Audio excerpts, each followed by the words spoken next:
Live কি শুরু হয়েছে?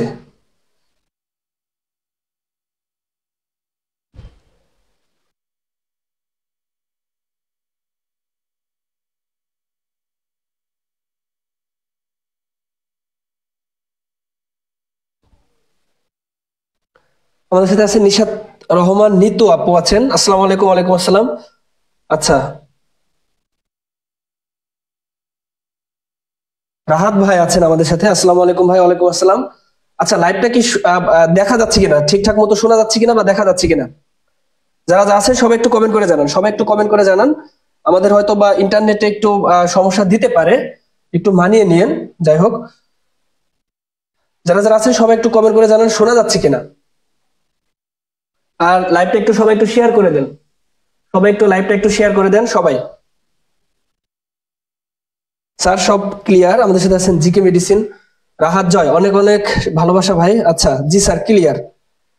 তাহলে সবাই খাতা কলম নিয়ে রেডি থাকেন। মশিউর রহমান ভাই আছেন, ক্লিয়ার ভাইয়া। আলহামদুলিল্লাহ, দেখা যাচ্ছে শোনা যাচ্ছে। আচ্ছা, এখন আমি দেখতে পাচ্ছি। আমাদের একটু স্লো ইন্টারনেট কানেকশনের কারণে আমরা প্রথমে দেখতে পারিনি। আসসালামু আলাইকুম ভাইয়া। সানজিদা আলম, ওয়ালাইকুম আসসালাম। জি, ক্লিয়ার। সেজান খান আছেন আমাদের সাথে। আসসালামু আলাইকুম স্যার।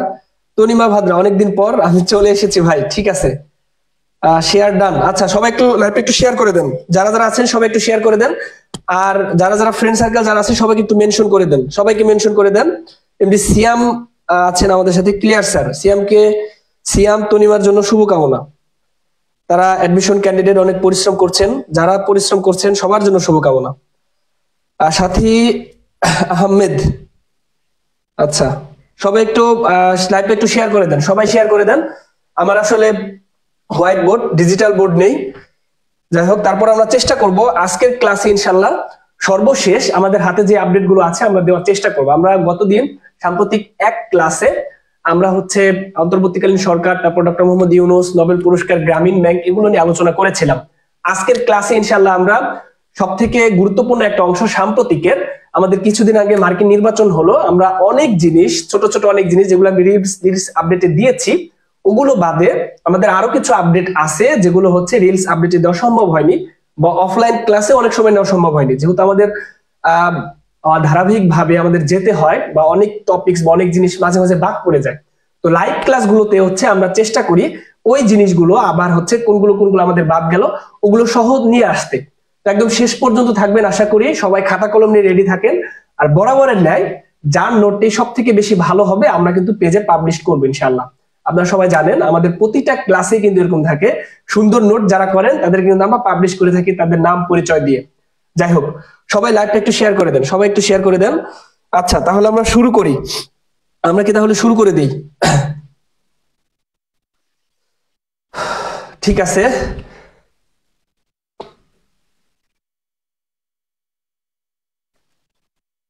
আচ্ছা,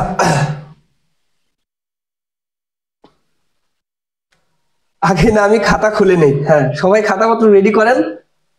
আজকে ইনশাল্লাহ একদম যতটুকু সম্ভব আমার পক্ষে ইনফরমেশন দেওয়ার ততটুকু ইনশাল্লাহ দিব, কোনো সমস্যা নাই।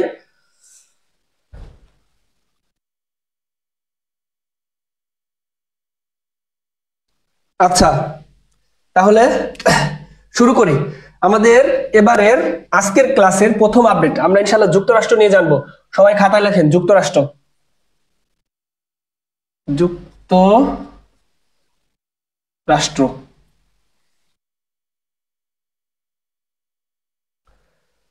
আমাদের সাম্প্রতি যেই যেই বিষয়গুলো আমাদের সম্প্রতি আলোচনায় থাকে ওই বিষয়গুলো কিন্তু আমাদের জন্য গুরুত্বপূর্ণ হয়ে যায় সাধারণ জ্ঞানের সাম্প্রতিকের জন্য। যেমন আমাদের রিসেন্ট নির্বাচন তো আসলে প্রতি বছরে বছরে হয় না, প্রতি 4 বছর পর পর হয়, তাই না? বাংলাদেশ নির্বাচন হোক বা হচ্ছে যুক্তরাষ্ট্রের নির্বাচন হোক, যেহেতু যুক্তরাষ্ট্র একটা বিশ্বের অন্যতম বৃহত্তম শক্তিধর দেশ, সেহেতু যুক্তরাষ্ট্রের নির্বাচন হয়েছে আপনারা সকলে জানেন। এবং এই নির্বাচন নিয়ে প্রশ্ন আসার সম্ভাবনা কিন্তু রয়েছে। সেই সাথে যুক্তরাষ্ট্র থেকেও কিন্তু প্রশ্ন আসে আমাদের বিভিন্ন সময়ে। সাম্প্রতিক কিন্তু যুক্তরাষ্ট্রে হচ্ছে দাবানল আপনারা দেখেছেন। তো আমরা যুক্তরাষ্ট্র নিয়ে আগে জানবো। আচ্ছা, যুক্তরাষ্ট্র, মার্কিন যুক্তরাষ্ট্র, মার্কিন যুক্তরাষ্ট্র, মার্কিন যুক্তরাষ্ট্রের নাগরিকদের কি বলা হয়? মার্কিন বলা হয়। আমরা যে বাংলাদেশে বাস করি আমাদের কি বলা হয়? আমাদের বলা হচ্ছে বাঙালি, তাই না? তো মার্কিন যুক্তরাষ্ট্র, যুক্তরাষ্ট্র। তো আমাদের দেশে সাধারণত বাংলাদেশের যে বিভাগগুলো আছে, তারপরে হচ্ছে ইন্ডিয়ায় কিন্তু রাজ্য আছে, ঠিক সেরকম ইউনাইটেড স্টেটস অফ আমেরিকা, যুক্তরাষ্ট্র, যুক্তরাষ্ট্রে কিন্তু রাজ্য সংখ্যা আছে। তো মার্কিন যুক্তরাষ্ট্রের মোট রাজ্য সংখ্যা কয়টি? মার্কিন যুক্তরাষ্ট্রের মোট রাজ্য সংখ্যা হচ্ছে 50টি। সেই সাথে 50-এর সাথে হচ্ছে একটি কি আছে? ফেডারাল স্টেট, বা হচ্ছে ফেডারাল স্টেট অফ কলম্বিয়া। সবাই আমার সাথে সাথে খাতায় লেখেন। আচ্ছা, দেখা যাচ্ছে তো না?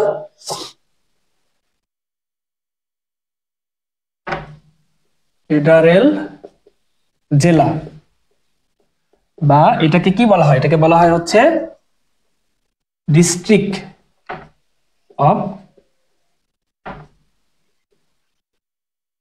কলম্বিয়া।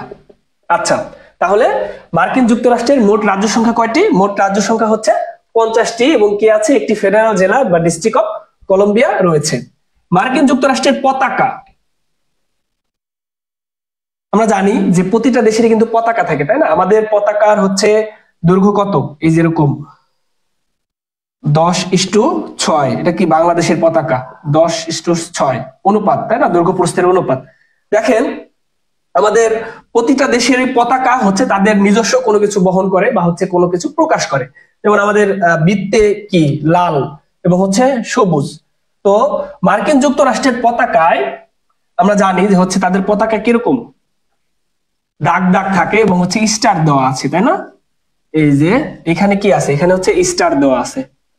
তো এই যে স্টার বা হচ্ছে এটা দ্বারা কি বোঝায়? এবং এইখানে কি দাগ দেওয়া আছে, আপনারা সবাই জানেন, তাই না? দাগ। এই দেখেন, এই এই স্টার বা হচ্ছে কতটি স্টার আছে, এটা কিন্তু আমাদের বিভিন্ন সময় কিন্তু বিভিন্ন পরীক্ষায় কিন্তু এসে থাকে। তো এই যে স্টার বা হচ্ছে তারকা আমরা যেটাই বলি, এই মার্কিন যুক্তরাষ্ট্রের পতাকার তারকার সংখ্যা কয়টি? 50টি। 50টি তারকা প্লাস দাগ আছে কয়টি? দাগ আছে হচ্ছে মোট 7টি। 13টি দাগ। আচ্ছা,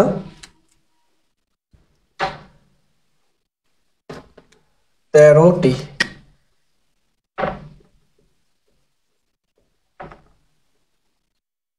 এই স্টার দ্বারা, এই 50টি তারকা দ্বারা হচ্ছে 50টি রাজ্যকে বোঝায়। এবং এই 13টি দাগ, এই 13টি দাগ দ্বারা কি বোঝায়?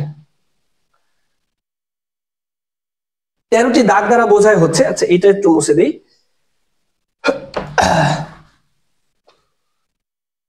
13টি দাগ দ্বারা হচ্ছে, আমরা সবাই জানি মার্কিন যুক্তরাষ্ট্র কাদের থেকে স্বাধীনতা লাভ করে? ব্রিটিশদের থেকে বা হচ্ছে ব্রিটেন থেকে, তাই না? তো এই 13টি যে দাগ আছে, এই 13টি দাগ দ্বারা প্রথম, এখন তো হচ্ছে 50টি রাজ্য, কিন্তু প্রথম স্বাধীনতার পরে 13টি রাজ্য ছিল। প্রথমে কতটি রাজ্য ছিল? 13টি। এই 13টি রাজ্য ব্রিটিশদের থেকে স্বাধীনতা লাভ করেছে। এই জন্য এই ব্রিটিশদের থেকে যে 13টি রাজ্য স্বাধীনতা লাভ করেছে, ওই 13টি রাজ্যকে হচ্ছে 13টি দাগ দ্বারা প্রকাশ করা হয়। কাদের থেকে স্বাধীনতা লাভ করেছে? ব্রিটিশ। আমরা এইখানে একটু লিখি, হ্যাঁ? তাহলে মার্কিন যুক্তরাষ্ট্র কাদের থেকে স্বাধীনতা লাভ করেছে? ব্রিটেন বা হচ্ছে ব্রিটেন। একই সাথে তারা কবে স্বাধীনতা লাভ করে? মার্কিন যুক্তরাষ্ট্র স্বাধীনতা লাভ করে হচ্ছে, আপনারা সবাই জানেন। আচ্ছা বলেন তো, এটা বলেন, মার্কিন যুক্তরাষ্ট্র স্বাধীনতা লাভ করে কত সালে? ভাইয়া ফেডারাল জেলাটা কি যদি বুঝিয়ে দিতেন। আচ্ছা 13। ফেডারেল স্টেট অফ কলম্বিয়া, এটা আলাদা কেন? এটা একটা আলাদা একটা অংশ। আচ্ছা বলেন, মার্কিন যুক্তরাষ্ট্র কত সালে স্বাধীনতা লাভ করে? একটা হচ্ছে এখানে দুইটা বিষয়, একটা হচ্ছে মার্কিন যুক্তরাষ্ট্রের স্বাধীনতা লাভ বা হচ্ছে চূড়ান্ত ভাবে তারা কবে স্বাধীন হয়েছে, এবং যে দিনে যেই সালে হচ্ছে স্বাধীনতা ঘোষণা করেছে। পৃথিবীতে মোট দুইটা রাষ্ট্রের স্বাধীনতার ঘোষণাপত্র রয়েছে, একটা হচ্ছে বাংলাদেশ এবং একটা হচ্ছে মার্কিন যুক্তরাষ্ট্র। এই সেই যুক্তরাষ্ট্র। এখন বলেন, মার্কিন যুক্তরাষ্ট্র স্বাধীনতা লাভ করে কত সালে? আচ্ছা, সিয়াম লিখেছেন 1492। এটা তো আবিষ্কার হয়েছে মার্কিন যুক্তরাষ্ট্র। শ্রাবণ আহমেদ পাশের রুম থেকে 1492। আমি স্বাধীনতার কথা বলেছি, আবিষ্কারের কথা বলিনি। হ্যাঁ, শ্রাবণ আহমেদ আছেন পাশের রুম থেকে। আচ্ছা, মনে আসতেছে না?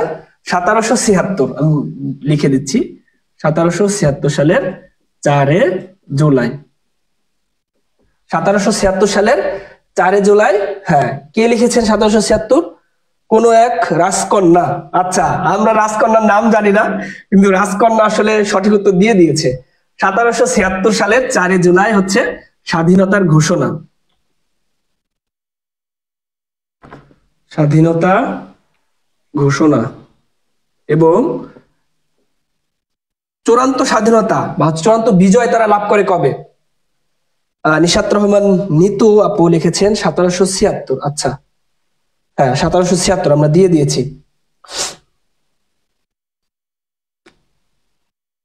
তার ঠিক কয়েক বছর পরে 1783 স্বাধীনতা লাভ বা চূড়ান্ত বিজয় লাভ করে। এই 4 জুলাই তাদের স্বাধীনতা দিবস পালন করা হয়। আচ্ছা, বাংলাদেশের স্বাধীনতা দিবস কবে? 4 জুলাই কি হয়? স্বাধীনতার ঘোষণা করা হয়।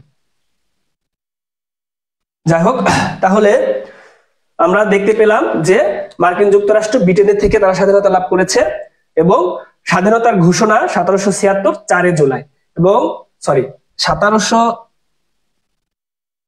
এটা আমাদের একটু হয়ে গেছে, 1783 হবে। হ্যাঁ, 1783 আমরা আসলে একটু উল্টা লিখে ফেলেছি। 1783 এটা হচ্ছে স্বাধীনতা লাভ, স্বাধীনতা লাভ, স্বাধীনতার ঘোষণা, স্বাধীনতা দিবস।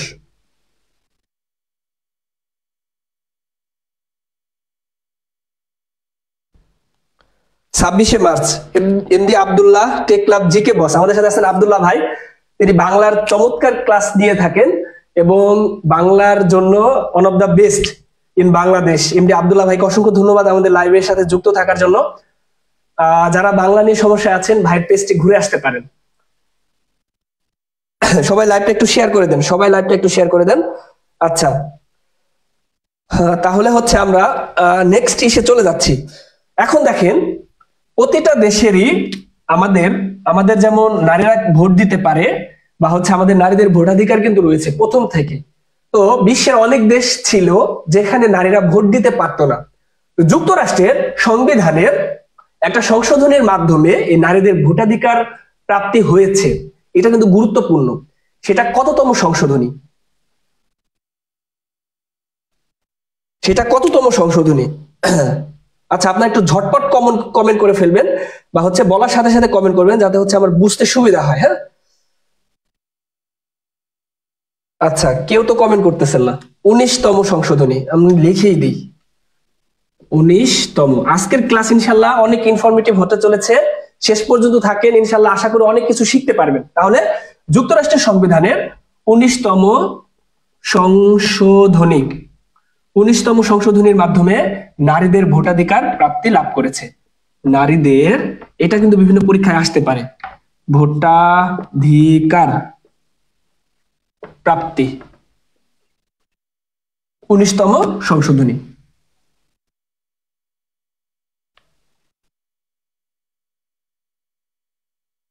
শীতে হাত জমে গেছে, শীতে হাত জমলে হবে? পড়ার সময় পড়তে হবে, লেখার সময় লিখতে হবে, জমার সময় জমতে হবে। তাহলে এই পর্যন্ত তো হয়েছে না? সবাই তো লিখতেছেন। আব্দুল্লাহ ভাই ধন্যবাদ, জিকে বস। আর আব্দুল্লাহ ভাইয়ের সাথে কিন্তু আমার কোলাবোরেশন রয়েছে। আমরা বিভিন্ন সময় কিন্তু আপনারা জানেন আমরা হচ্ছে আব্দুল্লাহ ভাইয়ের সাথে ভিডিও আসে আমাদের। তো রিসেন্ট আমরা হচ্ছে ব্যস্ততার কারণে ভিডিও করতে পারছি না। ইনশাআল্লাহ খুব দ্রুত আব্দুল্লাহ ভাইয়ের সাথে আবারও দেখা হবে, আবার কথা হবে। ভাই খুবই ভালো মানুষ, খুবই ভালো মানুষ এবং আমাকে ব্যক্তিগতভাবে, আমি ভাইয়ের থেকে অনেক জুনিয়র, ভাই আমাকে অনেক মোটিভেটেড করে। যাই হোক, ভাইকে অসংখ্য ধন্যবাদ আমাদের লাইভ ক্লাসে আসলে কমেন্ট করার জন্য। এবার আমাদের যে যে আমাদের নির্বাচন, মার্কিন যুক্তরাষ্ট্রের নির্বাচন, না আমরা একদম নির্বাচন নিয়ে জানবো। এইখানে তো আছে, আমরা হচ্ছে এই সাইডটা একটু মুছে দিব, এই সাইডটা মুছে দিয়ে আমরা হচ্ছে নির্বাচনের অংশটুকু খুব সুন্দর করে, আমাদের নির্বাচনের অনেক তথ্য আমাদের এখানে দিতে হবে, আমাদের এখানে আটবে না। যেহেতু আমার এটা হোয়াইট বোর্ড, ডিজিটাল বোর্ড হলে একটু ছোট করে নিতাম। সেটার কোনো সুযোগ নাই। আচ্ছা, এই পর্যন্ত আমরা মুছে দিচ্ছি। এই পর্যন্ত সবার হয়েছে, তাই না? আশা করি হয়েছে। তাহলে হচ্ছে আমরা মুছে দেই।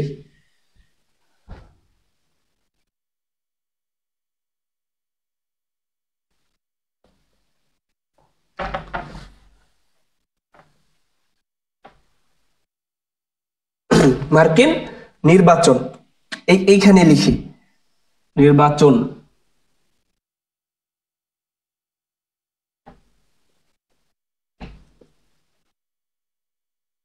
প্রেসিডেন্ট নির্বাচন, আমাদের দেশের প্রধান কে? প্রধানমন্ত্রী, এবং যুক্তরাষ্ট্রের প্রধান হচ্ছে প্রেসিডেন্ট, রাষ্ট্রপতি। রাষ্ট্রপতি নির্বাচন। সবাই লাইভটা একটু শেয়ার করে দেন, যারা এখনো শেয়ার করেননি লাইভটা একটু শেয়ার করে দেন। রাষ্ট্রপতি। আচ্ছা, এই পর্যন্ত তো আটবে না, ঠিক আছে। আমরা হচ্ছে পতাকাটাও মুছে দেই। এখানে আমাদের কিছু তথ্য আমরা এখানে দিব ইনশাআল্লাহ।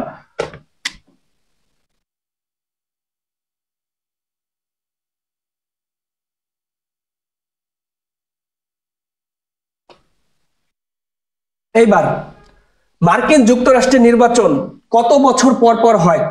4 বছর পর পর। নির্বাচন কত বছর পর পর হয়? 4 বছর। আমরা 4 বছর পর পর এটা এইখানে লিখি,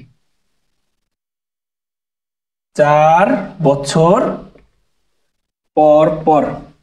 আজকের ক্লাস ইনশাল্লাহ খুবই ইনফরমেটিভ হতে চলেছে। যারা এখনো শেয়ার করেনি তারা দ্রুত শেয়ার করে দেন এবং শেষ পর্যন্ত ইনশাল্লাহ থাকেন। আশা করি অনেক কিছু জানতে পারবেন, অনেক কিছু জানতে পারবেন। তাহলে যুক্তরাষ্ট্রের প্রেসিডেন্ট নির্বাচন কত বছর পর পর হয়? 4 বছর পর পর। এটা পরীক্ষায় আসতে পারে।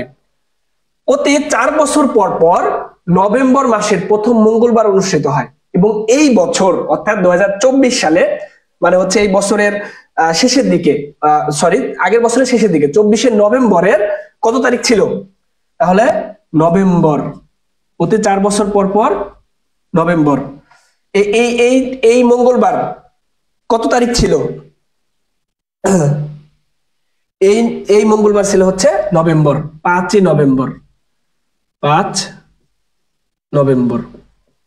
তাহলে যুক্তরাষ্ট্রের প্রেসিডেন্ট নির্বাচন প্রতি 4 বছর পর পর নভেম্বর মাসের 5 তারিখে অনুষ্ঠিত হয়। আর প্রেসিডেন্ট শপথ গ্রহণ করে কবে? 20শে জানুয়ারি। অর্থাৎ দেখেন, আমাদের মার্কিন প্রেসিডেন্ট নির্বাচন হয়েছে 5ই নভেম্বর, এবং যে নির্বাচিত হয়েছেন আমরা তার সম্বন্ধে আরো ইনশাআল্লাহ এখানে জানবো বিস্তারিত। তিনি শপথ নেবেন কবে? 20শে জানুয়ারি। তাহলে এইবার হচ্ছে আমাদের আসল খেলাটা। হ্যাঁ, আমরা এখানে একটু দেখাই। মার্কিন নির্বাচনের প্রধান দল, আমাদের প্রধান দল রয়েছে বাংলাদেশে কয়টি? বিএনপি, আওয়ামী লীগ, তাই না? আমরা সবাই জানি। ঠিক সেরকম যুক্তরাষ্ট্রের যে নির্বাচনী দল, প্রধান নির্বাচনী দল রয়েছে হচ্ছে দুইটি প্রধান নির্বাচনী দল। প্রধান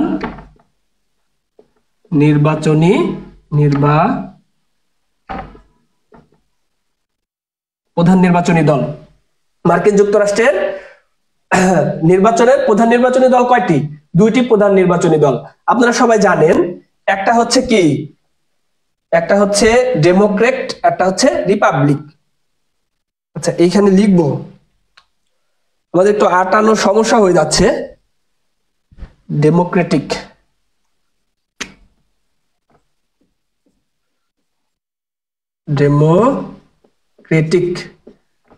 এটা হচ্ছে রিপাবলিক।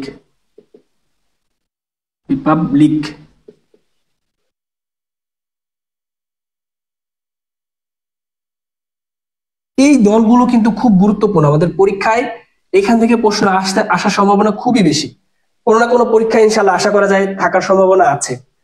এবার আমরা কিন্তু বিভিন্ন টিভি চ্যানেল বা হচ্ছে নিউজে কিন্তু আমরা দেখি যে এই যে দুইটা দলের নাম আমরা কম বেশি সবাই মোটামুটি জানি বা শুনেছি। তারপরে হচ্ছে ট্রাম্প সাহেবের কথা আমরা জানি, তিনি 45তম প্রেসিডেন্ট ছিলেন যুক্তরাষ্ট্রের। আবার কমলা হ্যারিসের কথা আমরা কিন্তু শুনেছি বিভিন্ন সময়ে, তিনি হচ্ছেন আমাদের বারাক ওবামার সময় দায়িত্ব পালন করেছেন। আবার হচ্ছে তিনি এবারের প্রেসিডেন্ট নির্বাচনের কি ছিলেন? প্রতীক ছিলেন। এইবার এই ডেমোক্রেটিক দলের এবং রিপাবলিক দলের, এই দুই দলের কে কোন দলের ছিলেন বা কে কোন দলের প্রার্থী ছিলেন? আমাদের ট্রাম্প সাহেব যেহেতু হচ্ছে তিনি নির্বাচিত হয়েছেন, তার নামটা আগে লিখছি। রিপাবলিক দলের প্রার্থী ছিলেন হচ্ছেন ডোনাল্ড ট্রাম্প। ট্রাম্প লিখি, শুধু ট্রাম্প লিখে আমাদের সময় বেঁচে যাবে।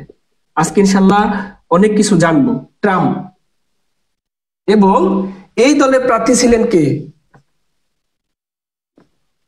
কমলা হ্যারিস।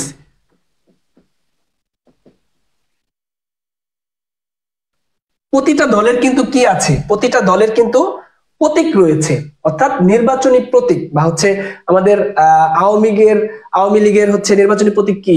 নৌকা ছিল, নৌকা আছে। তারপর হচ্ছে বিএনপির কি? ধানের শীষ, তাই না?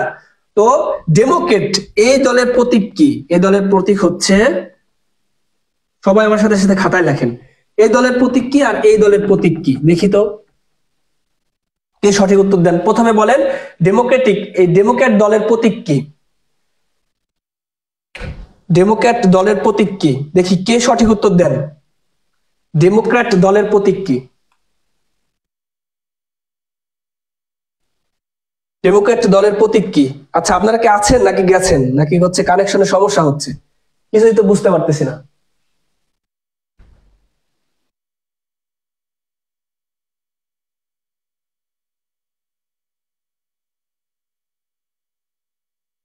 আচ্ছা, দেখা যাচ্ছে না, ফ্রিজ হয়ে গেছে আমার এখানে।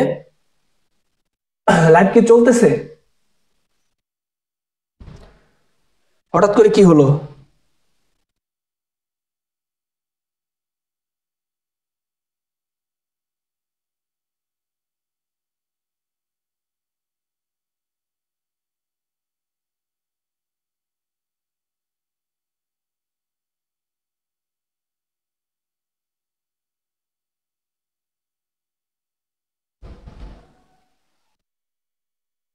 আচ্ছা, আমি আসলে দেখতে পাচ্ছি না, আমার এইখানে হঠাৎ করে সমস্যা হয়ে গেছে।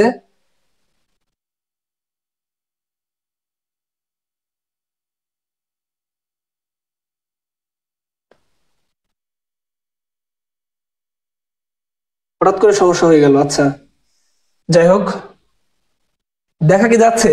কমেন্ট এই উল্টা দিয়ে লাইভ ক্লিয়ার। আচ্ছা, ঠিক আছে, তাহলে আমার যে স্ক্রিন আমি দেখছি ওইটাই সমস্যা, কমেন্টও পড়তে পারলাম না।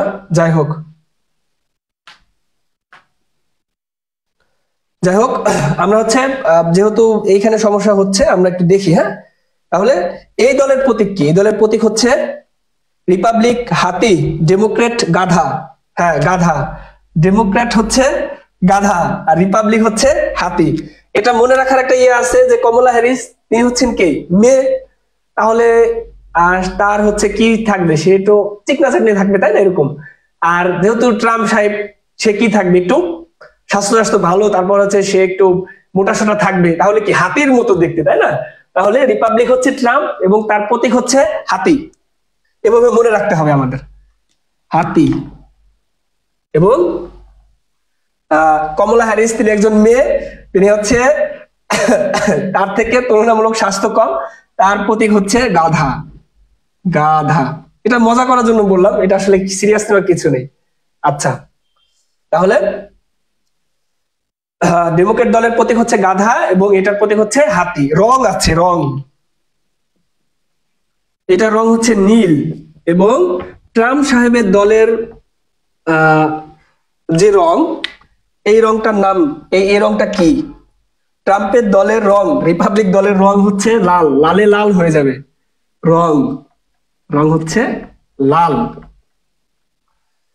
এইবার দেখেন আমাদের মোস্ট ইম্পর্টেন্ট পার্ট, আমাদের প্রেসিডেন্ট নির্বাচন, যুক্তরাষ্ট্রের প্রেসিডেন্ট নির্বাচন আসলে কিভাবে হয়? আমাদের যুক্তরাষ্ট্রের প্রেসিডেন্ট নির্বাচন আসলে কিভাবে হয়?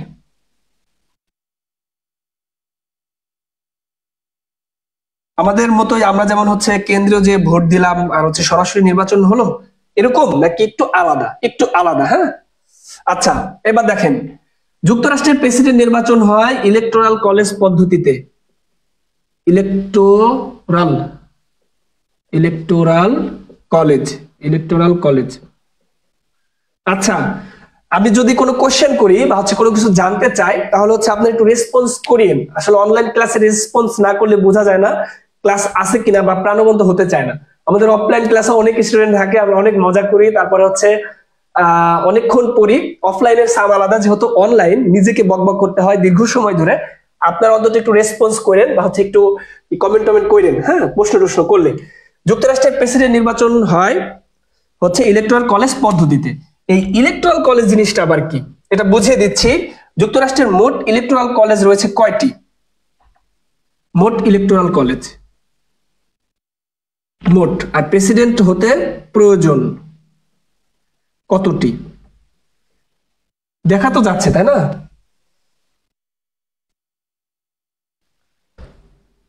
দেখেন এই ইলেকটোরাল কলেজ কি এটা আমি বলতে বলতে আপনারা কমেন্ট করে ফেলেন যে হচ্ছে যুক্তরাষ্ট্রের মোট কতটি ইলেকটোরাল কলেজ রয়েছে। আপনারা অলরেডি জানেন, অনেকেই জানেন।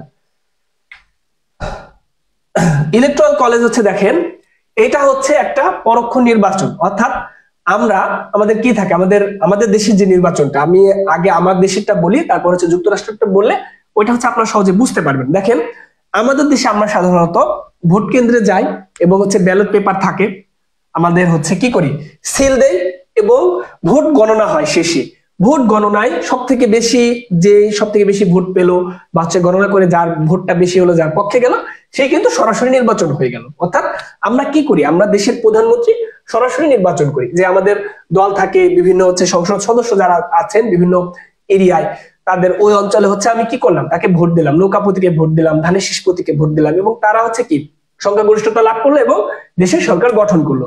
কিন্তু যুক্তরাষ্ট্রের প্রেসিডেন্ট নির্বাচন এরকম না, তাদের নির্বাচনটা একটু পরোক্ষভাবে হয় বা হচ্ছে একটা মাধ্যমে হয়। যেমন ধরেন আমরা এইখানে একটু বোঝাই যে আমাদের কি থাকলো, আমাদের হচ্ছে সরাসরি দুটো দল থাকলো, আমাদের কথা আগে বলতেছি, এইখানে একটা এইখানে একটা, এটা ধরেন হচ্ছে নৌকা, এটা হচ্ছে ধানের শীষ।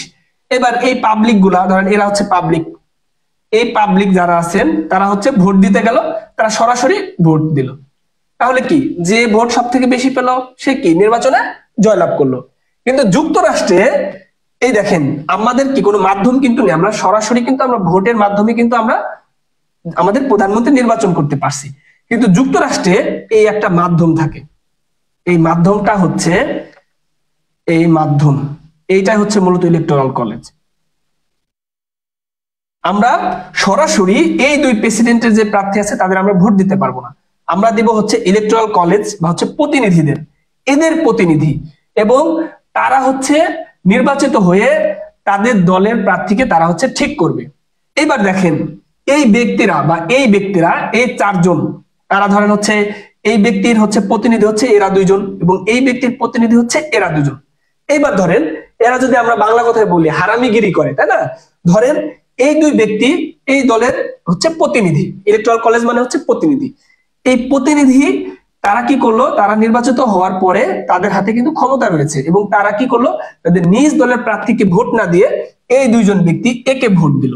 তখন কি এই ব্যক্তি আর নির্বাচনে জয়লাভ করতে পারবে না। এটা কি, এটা একটা পরোক্ষ ভাবে বা হচ্ছে পরোক্ষ নির্বাচন। আর হচ্ছে আমরা হচ্ছে সরাসরি কি করি, ধানের শীষ না হয় হচ্ছে কি নৌকা বা যার যে প্রতীকে আমাদের ইচ্ছা আমরা সরাসরি দিলাম। কিন্তু যুক্তরাষ্ট্রে কি হচ্ছে, যুক্তরাষ্ট্র হচ্ছে এই যে ইলেকটোরাল কলেজ, এই প্রতিনিধিদের আগে ভোট দেয়, এই প্রতিনিধিরা আবার হচ্ছে এই প্রেসিডেন্টের হচ্ছে তারা ভোট দেয়। এবার দেখেন এই প্রতিনিধিরা কিন্তু নিজ দলীয় হয়, আবার এমনও হয় যারা হচ্ছে অনেক সংখ্যাগরিষ্ঠতা পেয়েছে বা অনেক ভোট পেয়েছে, প্রতিনিধি হয়েছে। যেমন ধরেন এই ব্যক্তি হচ্ছে সে হচ্ছে মোট এইখানে ধরেন লোক সংখ্যা আছে কয়জন, এখানে ধরেন হচ্ছে আছে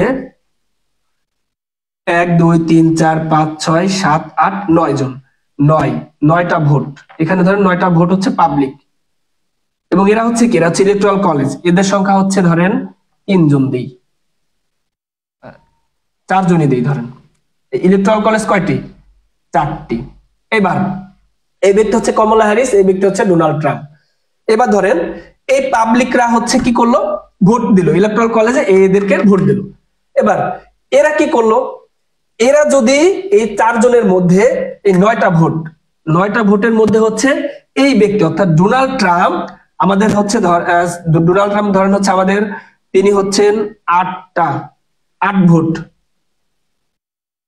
8 ভোট হচ্ছে তারা সে কিসে পেয়েছে, তার দলে পেয়েছে। এবার এটা কি, এটা হচ্ছে একদম নিচের ইস্যু। এখন এই 8 ভোট যে সে পাইছে এবং সে হচ্ছে 1 ভোট পাইছে, সে কম ভোট পাইছে, সাপোজ ধরেন সে হচ্ছে কি কম ভোট পেয়েছে। এবার দেখেন সে যদি এই যে প্রতিনিধি যারা আছে এরা তো 4 জন, 9 ভোটের মধ্যে সে 8 ভোট কিন্তু ঠিকই কিন্তু বেশি পেয়েছে, একটা ভোট কম পেয়েছে। কিন্তু তারা যখন নির্বাচিত হলো ইলেকট্রাল কলেজের মাধ্যমে, ইলেকট্রাল কলেজ এই যে প্রতিনিধিরা নির্বাচিত হলো, তারা ধরেন সব থেকে বেশি ভোট ঠিক আছে, কিন্তু তারা যদি একে যদি আবার পরবর্তীতে ভোট না দিয়ে এই ব্যক্তির আবার ভোট দিল, এই চারজনই এই ব্যক্তিকে ভোট দিল, তখন কি এ কিন্তু যতই হচ্ছে এই যে 8 ভোট পেয়েছে, এ কিন্তু প্রেসিডেন্ট নির্বাচন হতে পারবে না। এটা হচ্ছে ইলেকট্রাল কলেজ। এবং যুক্তরাষ্ট্রের ইতিহাসে মোট 3 থেকে 4 বার এরকম হয়েছে যে অনেক ভোট বেশি পেয়েও সে কিন্তু প্রেসিডেন্ট নির্বাচন হতে পারেনি, শুধুমাত্র এই মাধ্যম বা প্রতিনিধি বা ইলেকট্রাল কলেজ আমরা যেটাকে বলি, এই ইলেকট্রাল কলেজের ভোটে হেরে তারা হচ্ছে জয়লাভ করতে পারেনি। কিন্তু বাংলাদেশের সিস্টেমটা কিরকম? বাংলাদেশের সিস্টেম হচ্ছে ধরেন এ হচ্ছে প্রধানমন্ত্রী, এ হচ্ছে ধরেন শেখ হাসিনা, এ হচ্ছে খালেদা জিয়া। শেখ হাসিনা খালেদা জিয়া তারা দুইজন কি চেয়ারপারসন, তারা হচ্ছে সভাপতি, দলের প্রধান। তো তাদের হচ্ছে এইখানে দাঁড়া করাই দিল যে তোমরা দাঁড়াও, তোমরা এই আসন থেকে এই প্রতীক নিয়ে দাঁড়াও। তো এই ব্যক্তিরা যখন একে ভোট দিয়ে দিবে, অটোমেটিক হচ্ছে এরা কি নিজের দলের অটোমেটিক ভোট পেয়ে যাবে, মানে হচ্ছে অটোমেটিক তারা নির্বাচিত হয়ে যাবে। কিন্তু যুক্তরাষ্ট্রে এরা ভোট দেওয়ার পরে এরা আবার নির্বাচিত করবে যে প্রেসিডেন্ট কারা হবে। দেখেন, নিজ দলের ব্যক্তি যদি হারামিগিরি করে বা নিজ দলের প্রার্থীকে যদি ভোট না দেয়, তখন কিন্তু শেয়ার হতে পারে না। এই হচ্ছে ব্যাপার। তো আশা করি বুঝতে পেরেছেন। হ্যাঁ, এই এই একটা হচ্ছে জিনিস বুঝাইতে কত কথা খরচ করতে হলো। আচ্ছা, আশা আশা করি বুঝতে পেরেছেন। যারা যারা বুঝেন না আবার কমেন্ট করেন, আবার দরকার হয় বুঝিয়ে দিব। আশা করি না বোঝার কোনো কিছু নাই। তো এই হচ্ছে মূলত ইলেকট্রাল কলেজ, বা এটাকে কি বলি আমরা, পরোক্ষ নির্বাচন বলি। তো যুক্তরাষ্ট্রে এরকম ইলেকট্রাল কলেজ ভোটের সংখ্যা হচ্ছে 538টি, এবং যুক্তরাষ্ট্রের প্রেসিডেন্ট হতে হলে মোট ইলেকট্রাল কলেজের প্রয়োজন হচ্ছে 270টি। 538 ভোট, 538 এবং হচ্ছে 270। আচ্ছা, এটা হচ্ছে আমরা আমরা বুঝে দিচ্ছি। Clear sir? ভাইয়া আবার বুঝাই দেন। রিক্তা খান, খুব সুন্দর। আচ্ছা, এটা আবার একটু বুঝিয়ে দিচ্ছি। হ্যাঁ, দেখেন, আমাদের দেশের নির্বাচন আমরা সরাসরি কিন্তু হচ্ছে নৌকায় যদি ভোট দেই বা ধানের শীষে ভোট দেই, তারা কিন্তু সরাসরি কি হলো যে হচ্ছে নৌকা সংখ্যা গরিষ্ঠতা লাভ করেছে বা ধানের শীষ যারা সব থেকে বেশি ভোট পাবে তারাই কিন্তু অটোমেটিক হয়ে যাবে। এই হচ্ছে ব্যাপার। কিন্তু যুক্তরাষ্ট্রে ওই যে নিজ দলের প্রতিনিধি দ্বারা করানো হয়, এবং যুক্তরাষ্ট্রের জনগণ প্রতিনিধিদের ভোট দেয়। কিন্তু এই প্রতিনিধিরা পরবর্তীতে আবার ঠিক করে যে হচ্ছে যে প্রার্থী বা যে দল থেকে দাঁড়ালো এদেরকে আবার ঠিক করে। তো এই প্রতিনিধিরা, নিজ দলের প্রতিনিধিরা প্রেসিডেন্ট ঠিক করে, এবং প্রতিনিধিদের বা ইলেকট্রাল কলেজ কারা নির্বাচিত করে? এই জনগণ। তাহলে এটা কি পরোক্ষ বা একটা মাধ্যম থাকে। ধরেন হচ্ছে এই দুজন হচ্ছে প্রধান নির্বাচনী ব্যক্তি বা হচ্ছে দল, এবং এরা হচ্ছে কি ইলেকট্রাল কলেজ বা প্রতিনিধি। এই জনগণ সরাসরি এই দুই ব্যক্তিকে ভোট দিতে পারবে না, কিন্তু এই দুই ব্যক্তির যে হচ্ছে প্রতিনিধি যারা আছেন এরা, এই জনগণ এই প্রতিনিধিদের আগে নির্বাচন করে। তারপর প্রতিনিধিরা হওয়ার পরে তারা হচ্ছে এই যে মূল যে প্রেসিডেন্ট প্রার্থী তাদেরকে নির্বাচন করে। এবার নিজ দলের প্রতিনিধি হচ্ছে এরা। এরা যদি নিজ দলের বিপক্ষে যদি বিশ্বাসঘাতকতা করে, তখন কিন্তু তারা নির্বাচনে জয়লাভ করতে পারে। যেমন এখানে একটা উদাহরণ দিয়েছি যে লোক সংখ্যা আছে ধরেন হচ্ছে 9 জন, 9 জন হচ্ছে আছে। এখন 9 ভোটের মধ্যে 8 ভোট হচ্ছে এই ব্যক্তি হচ্ছে পেয়েছে, এই ব্যক্তি বা হচ্ছে এই দল পেয়েছে, এই দল পেয়েছে। এখন প্রতিনিধিরা তারা কি করলো, এইখান থেকে এখানে গেল। প্রতিনিধিরা যদি এই 8 ভোট পেয়ে হচ্ছে তারা হয়েছে, কিন্তু প্রতিনিধিরা তাদের দল ধরেন এইটা, এখন তারা এইখানে ভোট না দিয়ে তারা বিশ্বাসঘাতকতা করলো এবং নিজের দলের বিপক্ষে যে এখানে ভোট দিল। তখন কি হলো, এ আর হতে পারলো না, অর্থাৎ বেশি ভোট পেয়েও হতে পারলো না, কিন্তু কম ভোট পেয়েও হয়ে গিয়েছে। কেন? এই ইলেকট্রাল কলেজ বা প্রতিনিধিরা যাকে ভোট দিবে তারাই হবে। আবার প্রতিনিধিদের কারা নির্বাচন করবে? প্রতিনিধিদের নির্বাচন করবে হচ্ছে জনগণ বা সাধারণ আম পাবলিক আমরা যেটা বলি। হ্যাঁ, এ হচ্ছে বিষয়। বুঝেছি, বুঝতে পেরেছি। আচ্ছা, যাই হোক, আমরা নেক্সট আপডেটে চলে যাচ্ছি। আমাদের হাতে আজকে অনেক আপডেট। আমরা ইনশাল্লাহ সাধারণ জ্ঞানের আরো অনেক গুরুত্বপূর্ণ বিষয় জানবো, এবং সর্বশেষ লেটেস্ট আপডেট সাম্প্রতিকের, মানে হচ্ছে সাম্প্রতিক তো আমরা সবাই জানি যে এটা পরিবর্তনশীল, অর্থাৎ কয়েকদিন পর পরে পরিবর্তন হতে পারে, তাই না? আমাদের হাতে একদম সর্বশেষ আপডেট আজকে আছে, আমরা ইনশাল্লাহ আজকে দিব। যাই হোক, আমরা চলে যাচ্ছি নেক্সট আপডেটে। এবার যুক্তরাষ্ট্রের ইতিহাসে প্রথমবারের মতো বাংলায় ব্যালট পেপার চালু হয়েছে একটা রাজ্যে। সেই রাজ্যের নাম কি? এটা গুরুত্বপূর্ণ প্রশ্ন এবং এটা বিভিন্ন পরীক্ষায় আসতে পারে। এই রাজ্যটা হচ্ছে কোথায়? এই রাজ্যটা হচ্ছে প্রথমবারের মতো বাংলা ব্যালট, আচ্ছা এখানে লিখি, প্রথমবারের মতো বাংলায় ব্যালট চালু হয়েছে হচ্ছে নিউ ইয়র্ক রাজ্যে। এটা খুব গুরুত্বপূর্ণ, এটা পরীক্ষায় চলে আসতে পারে। হ্যাঁ, এটা কিন্তু হচ্ছে আমরা কি বলি যে হচ্ছে এটা কিন্তু একটা কঠিন ব্যাপার যে যুক্তরাষ্ট্রের মতো একটা প্রেসিডেন্ট নির্বাচনে নিউ ইয়র্কের মতো একটা বড় রাজ্যে, একটা গুরুত্বপূর্ণ রাজ্যে, এই রাজ্যে হচ্ছে কি বাংলা ভাষায় প্রথমবারের মতো বাংলায় ব্যালট পেপার, এটা মানে হচ্ছে বাংলাদেশি বা বাংলার জন্য একটা বড় একটা পাওয়া। যাই হোক, এবার দেখেন আমাদের কমলা হ্যারিস, তার নির্বাচনী এলাকা কোনটা ছিল? নির্বাচনী এলাকা ছিল হচ্ছে ক্যালিফোর্নিয়া। লেখেন সবাই খাতায় দ্রুত, ক্যালিফোর্নিয়া। আমরা একটু কম গল্প করব, ফোর্নিয়া একটু বেশি বেশি পড়বো। এবং এই যে মিস্টার ট্রাম্প সাহেবের হচ্ছে নির্বাচনী এলাকা কোনটা ছিল? নির্বাচনী এলাকা ছিল হচ্ছে কি? ফ্লোরিডা। এইবার এই যে ইলেকট্রাল কলেজ, মোট ইলেকট্রাল কলেজ 538, প্রয়োজন হচ্ছে 270। সর্বাধিক ইলেকট্রাল কলেজ সংখ্যা বা সর্বাধিক ইলেকট্রাল কলেজ ভোট রয়েছে কোন রাজ্যে? এটা গুরুত্বপূর্ণ। সর্বাধিক ইলেকট্রাল কলেজ রয়েছে হচ্ছে ক্যালিফোর্নিয়া রাজ্যে। ক্যালিফোর্নিয়া সর্বাধিক ইলেকট্রাল কলেজ ভোট রয়েছে কতটি? মোট 54টি, 5 এর 4, 54টি। দেখেন এই আপডেটটা কিন্তু আচ্ছা দেখা যাচ্ছে না, আমরা নিচে চলে গিয়েছে একদম, আন্তরিকভাবে দুঃখিত। আমি মুছে হচ্ছে উপরে লিখছি। হ্যাঁ, সর্বাধিক ইলেকট্রাল কলেজ রয়েছে কোথায়? ক্যালিফোর্নিয়ায়। কতটি? 54। দেখেন অনেক জায়গায় হচ্ছে এই যে 54 দেখা যাচ্ছে তো না, অনেক জায়গায় আমরা 55 দেখবো, বা হচ্ছে আমরা আগের এডিশনের যে বইগুলোতে ওইখানে কিন্তু আমরা 55 দেখে থাকি যে ক্যালিফোর্নিয়া, এবং ইভেন আপনি যদি এখন গুগল করেন তখন কিন্তু 55 দেখতে পারি।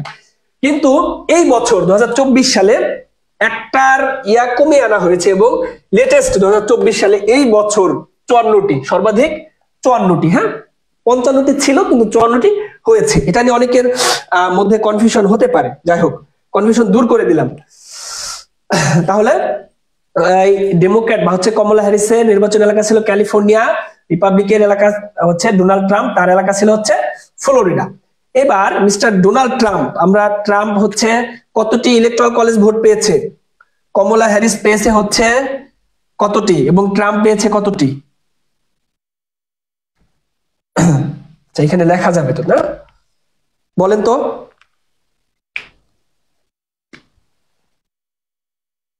312 আর হচ্ছে 226টি।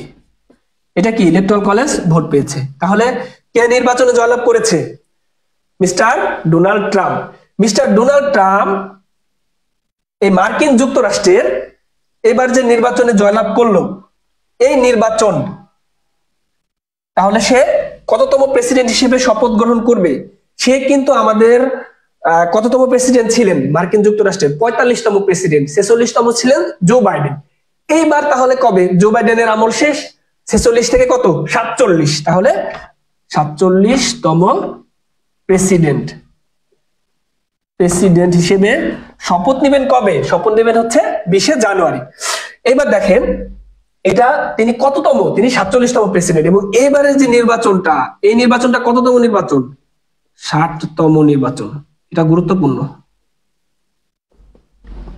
দেখেন একদম এক ইসের মধ্যে হচ্ছে আমরা অনেক জিনিস দেখাচ্ছি, তাই না? একটু স্ক্রিনশট দিয়ে রাখতে পারেন, বা হচ্ছে আপনারা করতে পারেন। আমার ভালোবাসার ট্রাম্প, তনিমা ভাদ্রা। আচ্ছা, বুঝতে পারলাম। আমরা হচ্ছে ওই যে আগে একটা অ্যাড দিত না যে স্পিডের উপরে কিভাবে বিদেশে যাব, স্পিডের উপরে বসে, ফুটবলের উপরে বসে, তারপরে একটা কিক মারে আর হচ্ছে বাইরের দেশে চলে যায়। তো আমরা তনিমাকে হচ্ছে ফুটবলের উপরে বসে একটা কিক মারবো এবং বিনা ভিসায় সে হচ্ছে যুক্তরাষ্ট্রে চলে যাবে ট্রাম্পের কাছে। যাই হোক, এবার দেখেন মিস্টার ট্রাম্প সাহেবের স্লোগান, এটা গুরুত্বপূর্ণ। ট্রাম্পের স্লোগান কি ছিল? তার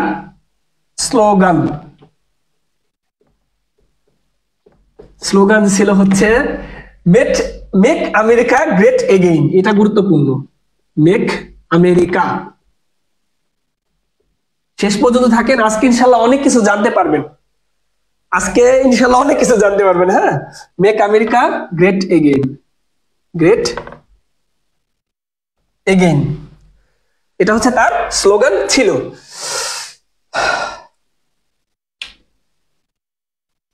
তাহলে আমরা দেখলাম রিপাবলিক হচ্ছে তারা এই দলটা হচ্ছে এবার জয়লাভ। রিপাবলিক দলের প্রথম প্রেসিডেন্ট কে ছিলেন? রিপাবলিক দলের প্রথম প্রেসিডেন্ট কেউ কি বলতে পারবেন? দেখি কে উত্তর দেন প্রথম।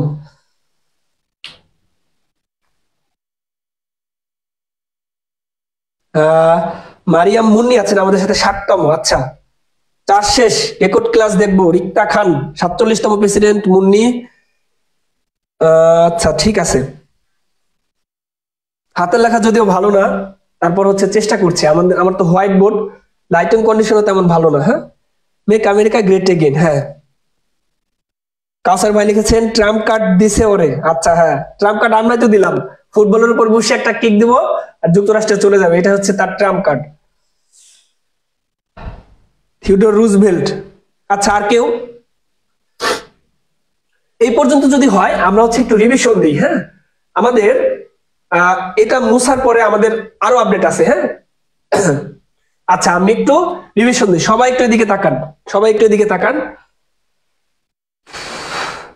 এবার মারামারি করেন, যে হচ্ছে কমেন্টে মারামারি করেন না আবার কেউ, যে এটা হবে না, এটা হবে, এটা হবে না, এটা হবে। যাই হোক, তাহলে একদম প্রথম থেকে আমাদের মার্কিন যুক্তরাষ্ট্রের স্বাধীনতার ঘোষণা বা স্বাধীনতা দিবস কবে? 4 জুলাই। আমরা এটা এইখানে ছিল, এটা আমরা মুছে দিয়েছি। সবাই একটু এদিকে দেখেন, এক নজরে আমরা এইটুক রিভিশন দেবো। এটা মুছার পরে আমরা আমাদের পরবর্তী অংশে আমরা চলে যাব। পরবর্তী অংশ কিন্তু আরো গুরুত্বপূর্ণ, কেউ যায় না আসলে, অনেকে ভাবে যে হচ্ছে চলে যাবেন, যায় না, শেষ পর্যন্ত থাকেন। 1776 সালের 4 জুলাই মার্কিন যুক্তরাষ্ট্রের মোট রাজ্য সংখ্যা কয়টি? মোট রাজ্য সংখ্যা হচ্ছে 50টি এবং একটি হচ্ছে ফেডারেল জেলা বা এটাকে বলে ডিস্ট্রিক্ট অফ কলম্বিয়া। মার্কিন যুক্তরাষ্ট্রের পতাকার তারকা রয়েছে কয়টি? 50টি এবং দাগ রয়েছে 13টি। এই 13টি দাগ দ্বারা বোঝায় হচ্ছে তারা স্বাধীনতা লাভ করেছে ব্রিটেনের থেকে, এবং 13টি রাজ্য ব্রিটিশ উপনিবেশ ছিল, ব্রিটেনের অধীনে ছিল। এই 13টি দাগ দ্বারা 13টি রাজ্যকে হচ্ছে ব্রিটিশ উপনিবেশের বোঝানো হয়েছে এবং 50টি তারকা দ্বারা 50টি রাজ্যকে বোঝানো হয়েছে। মার্কিন যুক্তরাষ্ট্রের প্রেসিডেন্ট নির্বাচন, প্রধান নির্বাচনী দল ছিল হচ্ছে 2টি এবং এই নির্বাচনটা প্রতি 4 বছর পর পর অনুষ্ঠিত হয়। প্রতি 4 বছরের নভেম্বরের প্রথম মঙ্গলবার, এবং 2024 সালে এই মঙ্গলবারটা ছিল হচ্ছে 5 নভেম্বর। তো আবার শপথ গ্রহণ করে কবে? শপথ গ্রহণ হচ্ছে 20 জানুয়ারি। এবারের 2024 সালের মার্কিন প্রেসিডেন্ট নির্বাচন কততম প্রেসিডেন্ট নির্বাচন ছিল? 60তম প্রেসিডেন্ট নির্বাচন। এই নির্বাচনে প্রধান 2টি দল, ডেমোক্রেটিক এবং হচ্ছে রিপাবলিক। ডেমোক্রেটিক দলের প্রতীক ছিল হচ্ছে গাধা এবং রিপাবলিক দলের প্রতীক হচ্ছে হাতি। এই ডেমোক্রেট দলের রং হচ্ছে নীল এবং রিপাবলিক দলের রং হচ্ছে লাল। এই মার্কিন যুক্তরাষ্ট্রের প্রেসিডেন্ট কি পদ্ধতিতে নির্বাচিত হয়? ইলেকট্রাল কলেজ পদ্ধতিতে নির্বাচিত হয়। মোট ইলেকট্রাল কলেজ রয়েছে 538টি এবং জয়ের জন্য প্রয়োজন 270টি ভোট। এবার এই কমলা হ্যারিসের নির্বাচনী এলাকা ছিল হচ্ছে ক্যালিফোর্নিয়া এবং রিপাবলিক দলের হচ্ছে ট্রাম্পের নির্বাচনী এলাকা ছিল হচ্ছে ফ্লোরিডা। এই ক্যালিফোর্নিয়া অঙ্গরাজ্যে হচ্ছে সর্বাধিক ইলেকট্রাল কলেজ ভোট রয়েছে 54টি। এবার আমাদের ট্রাম্প সাহেব পেয়েছেন হচ্ছে 312টি ইলেকট্রাল কলেজ ভোট এবং কমলা হ্যারিস পেয়েছে 226টি। মার্কিন যুক্তরাষ্ট্রের এই যে ট্রাম্প এবারে হচ্ছে 312টি ভোট পেয়ে কততম প্রেসিডেন্ট হবেন? 47তম প্রেসিডেন্ট। এবং তার স্লোগান কি ছিল? স্লোগান ছিল হচ্ছে মেক আমেরিকা গ্রেট এগেইন। একই সাথে আরেকটা গুরুত্বপূর্ণ অংশ যে হচ্ছে প্রথমবারের মতো যুক্তরাষ্ট্রের ইতিহাসে বাংলায় ব্যালট পেপারের চালু হয় হচ্ছে নিউ ইয়র্ক রাজ্যে। এ হচ্ছে ব্যাপার।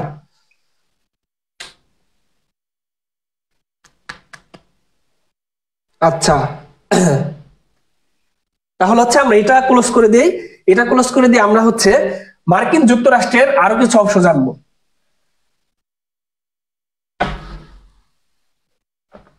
সবাই সুন্দর করে নোট করবেন আশা করি, এবং হচ্ছে ক্লাস শেষে সবাই পাঠিয়ে দিবেন। যার নোটটা সব থেকে বেশি ভালো হবে তার নোটটা পাবলিশ করা হবে। আমরা পূর্বে অনেক নোট এরকম পাবলিশ করেছি, মার্কিন যুক্তরাষ্ট্র পর্যন্ত মুছতেছি না, আমাদের কাজে লাগবে। হ্যাঁ, আমরা মার্কিন যুক্তরাষ্ট্র থেকে যাচ্ছি না, আরো কিছু অংশ জানবো। মার্কিন যুক্তরাষ্ট্রের প্রথম প্রেসিডেন্ট কে ছিলেন এটা বলেন। এটা নিয়ে তো আর কেউ মারামারি করবেন না। মার্কিন যুক্তরাষ্ট্রের প্রথম প্রেসিডেন্ট, মার্কিন যুক্তরাষ্ট্রের প্রথম প্রেসিডেন্ট, মার্কিন যুক্তরাষ্ট্রের যে প্রেসিডেন্ট গুলো যারা আছেন এটা একটু সুন্দর করে দেখে নিন যে কার কোনটা গুরুত্বপূর্ণ কাজ বা হচ্ছে কে কোন ইসে হচ্ছে আছে বা হচ্ছে কার অবদান কোথায়, এগুলো কিন্তু গুরুত্বপূর্ণ, এগুলো কিন্তু বিভিন্ন পরীক্ষায় কিন্তু আসতে পারে। হ্যাঁ, মার্কিন যুক্তরাষ্ট্রের প্রথম প্রেসিডেন্ট কে ছিলেন? আচ্ছা কমেন্ট করেন তো।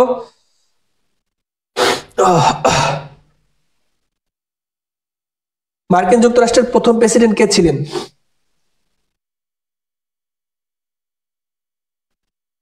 দেখা যাচ্ছে না নাকি? নাকি আমি দেখতে পাচ্ছি না? কমেন্ট কি আপনারা করতেছেন? সবাই একটু রেসপন্স করেন, সবাই একটু রেসপন্স করেন।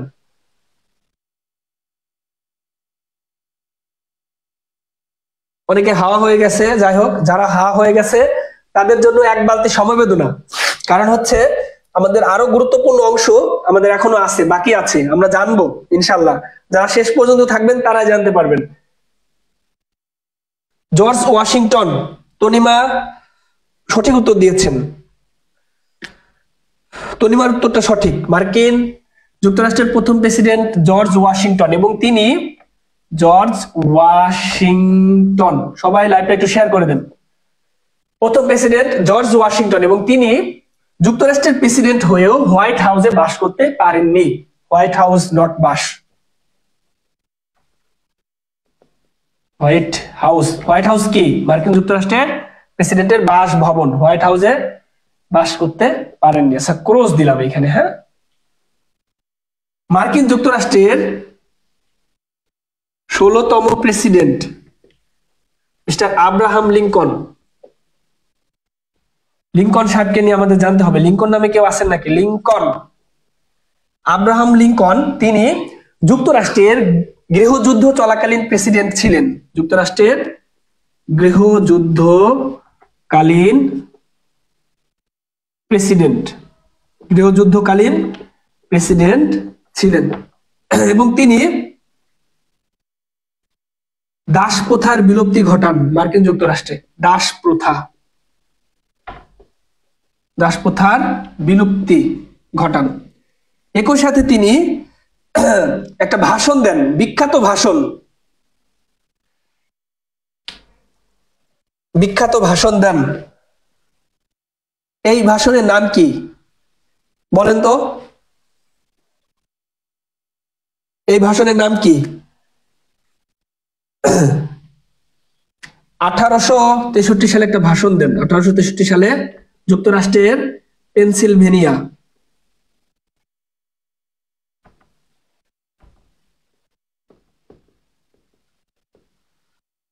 দুই মিনিটের বেশি, 3 মিনিটের কম, একটা বিখ্যাত ভাষণ। কে? এই ভাষণের নাম কি? বিখ্যাত গেটিসবার্গ ভাষণ, গেটিসবার্গ ভাষণ। তিনি কিন্তু আতাতায়ের গুলিতে নিহত হন, গুলিতে নিহত হন, নিহত। তার বিখ্যাত দুইটা line, ballot is stronger than bullet, STRONGER, ballot is stronger than bullet, এটা গুরুত্বপূর্ণ। আবার আরেকটা কি? ডেমোক্রেসি, আপনারা সবাই জানেন। গণতন্ত্রের বিখ্যাত সংজ্ঞা, গণতন্ত্রের বিখ্যাত সংজ্ঞা। আই হ্যাভ এ ড্রিম না, এটা হচ্ছে Martin Luther King. I have a dream এটা কে দিয়েছেন? আই হ্যাভ এ ড্রিম হচ্ছে Luther King, Martin Luther King, Luther King লিখি। ডেমোক্রেসি, ডেমোক্রেসি ইজ এ, তারপরে কি? Of the people, by the people, for the people. Good, মুন্নিকে ধন্যবাদ, মুন্নি এটা সঠিক উত্তর দিয়েছেন।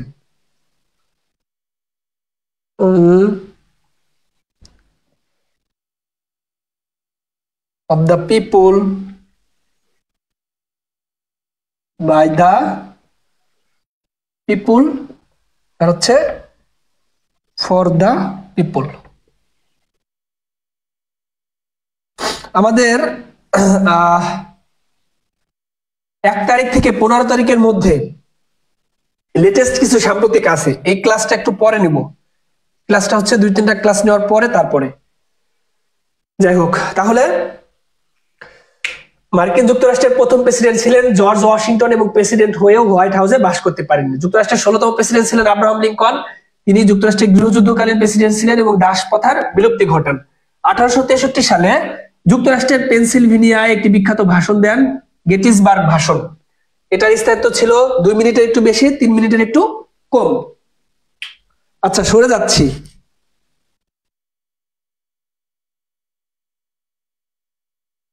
লাইভটা যারা যারা আছেন সবাই একটু শেয়ার করে দেন, সবাই একটু শেয়ার করে দেন।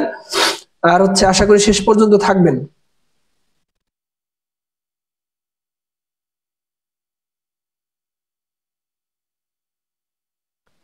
আচ্ছা, যাই হোক, তাহলে বাংলাদেশের মুক্তিযুদ্ধের সময় প্রেসিডেন্ট কে ছিলেন? দেখি কে সঠিক উত্তর দেন। এতজন মানুষ লাইভে আছেন, কেউ সঠিক উত্তর দিচ্ছেন না, 1-2জন শুধু কমেন্ট করতেছেন। বাংলাদেশের মুক্তিযুদ্ধকালীন প্রেসিডেন্ট কে ছিলেন?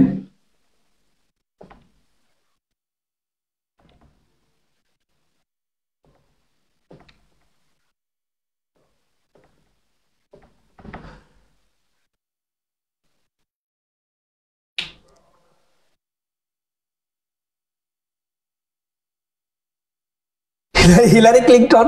কে লিখছে? তনিমা ভাদ্রা। আপনাকে কিক মেরে যুক্তরাষ্ট্রে পাঠিয়ে দেওয়া হবে ক্লিনটনের কাছে। Richard Nixon. বাবু রিপন ভাই সঠিক উত্তর দিয়েছেন। President Richard Nixon. বাংলাদেশের মুক্তিযুদ্ধকালীন যুক্তরাষ্ট্রের প্রেসিডেন্ট ছিলেন প্রেসিডেন্ট রিচার্ড নিক্সন। নিক্সন কে? আওয়ামী লীগের একজন নেতা ছিলেন, তাই না? ফরিদপুরের একজন নেতা, প্রেসিডেন্ট রিচার্ড নিক্সন। তিনি কততম প্রেসিডেন্ট? প্লিজ পাঠান। আচ্ছা, ঠিক আছে। যুক্তরাষ্ট্রের 37তম প্রেসিডেন্ট। 37তম প্রেসিডেন্ট। সুন্দর একটা নোট হবে আজকে ইনশাআল্লাহ, সবাই পাঠিয়ে দিবেন। যুক্তরাষ্ট্রের ইতিহাসে সর্বাধিক দীর্ঘদিন ক্ষমতায় কে ছিলেন? তিনি ছিলেন যুক্তরাষ্ট্রের 32তম প্রেসিডেন্ট।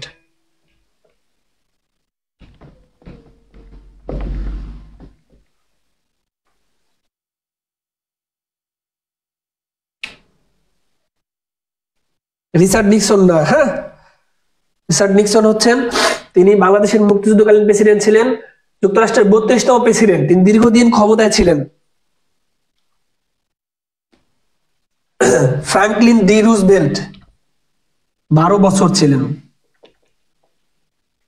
ফ্রাঙ্কলিন ডি রুজভেল্ট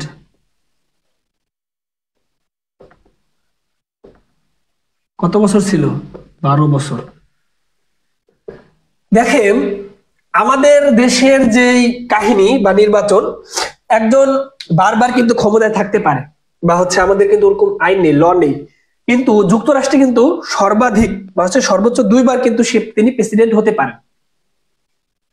তারপরও দেখেন, এই ফ্রাঙ্কলিন ডি রুজভেল্ট তিনি হচ্ছেন 12 বছর ক্ষমতায় ছিলেন, অর্থাৎ 3-4-12, তিনবার তিনি ছিলেন। হ্যাঁ, 37তম। রিচার্ড নিক্সন কততম ছিলেন? 37তম। যাই হোক, এটা হয়েছে না সবার লেখা হয়েছে না? লেখা হলে একটু রেসপন্স করেন। লাইভ ক্লাসে যদি একজন থাকেন, শেষ পর্যন্ত একজন নিয়ে ইনশাল্লাহ ক্লাস হবে। আমার শেষ করার দরকার, আমি শেষ করেই দিব।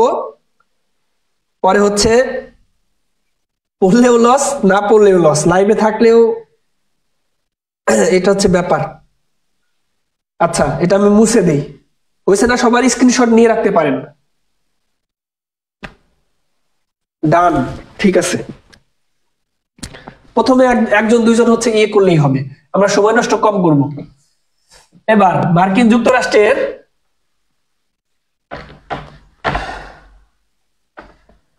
গত বছর আলহামদুলিল্লাহ ভালো কমন ছিল, এবার ইনশাআল্লাহ আশা করা যায় কমন থাকবে।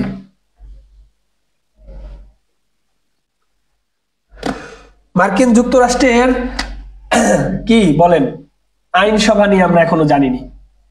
মার্কিন যুক্তরাষ্ট্রের আইনসভার নাম কি? আইনসভার নাম হচ্ছে কংগ্রেস, এবং এটা হচ্ছে দ্বিকক্ষ বিশিষ্ট। দ্বিকক্ষ।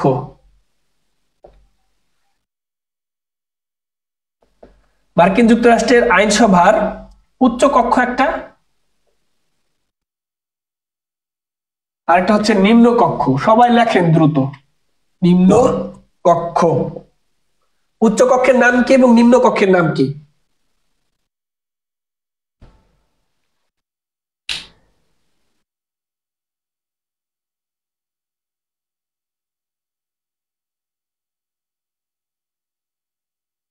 উচ্চ কক্ষের নাম কি, নিম্ন কক্ষের নাম কি? মার্কিন প্রেসিডেন্টের মানে যুক্তরাষ্ট্রের আইনসভার উচ্চ কক্ষের নাম, নিম্ন কক্ষের নাম।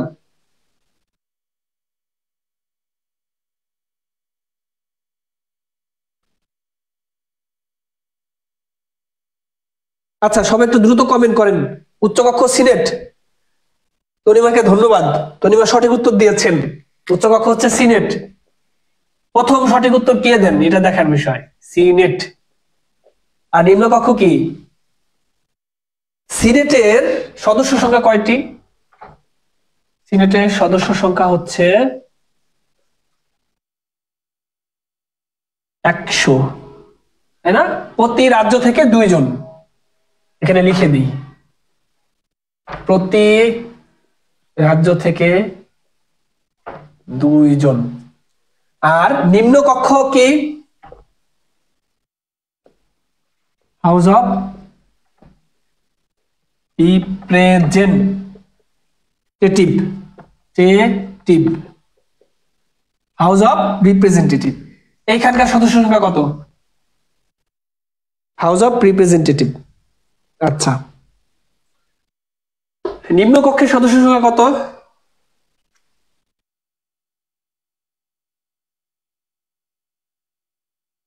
100টি। 100টি হচ্ছে সিনেট, এটার হচ্ছে 435। এ নির্বাচিত হয় কত বছর পর পর? 2 বছর পর পর। আর এ নির্বাচিত হয় 6 বছর।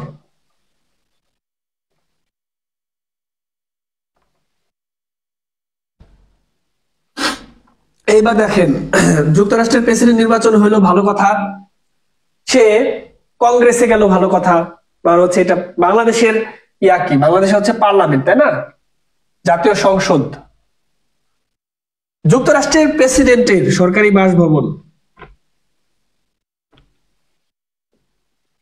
প্রেসিডেন্টের সরকারি বাসভবন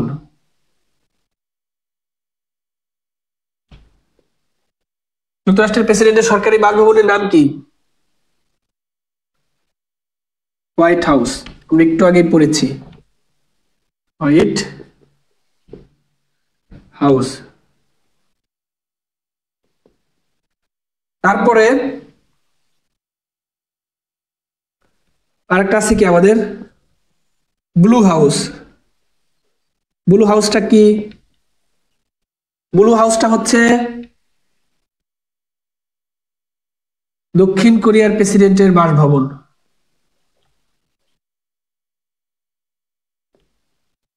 দক্ষিণ কোরিয়ার প্রেসিডেন্টের বাসভবন। বাংলাদেশের প্রেসিডেন্টের সরকারি বাসভবনের নাম কি? বঙ্গভবন। এটা হচ্ছে বাংলাদেশের প্রেসিডেন্ট। তারপর হচ্ছে গণভবন। গণভবন কি? বাংলাদেশের প্রধানমন্ত্রী। হাসু আপা গণভবন থেকে পালালো, তাই না? প্রধানমন্ত্রী হেলিকপ্টার নিয়ে। উত্তরা গণভবন কোথায় অবস্থিত? নাটোর। গণভবন নাটোরে অবস্থিত। এবার মিস্টার ইউনূস সাহেব তিনি কোথায় আছেন বলেন তো? তিনি কি গণভবনে আছেন নাকি বঙ্গভবনে আছেন? তিনি কি অন্তর্বর্তীকালীন সরকারের প্রধান উপদেষ্টা?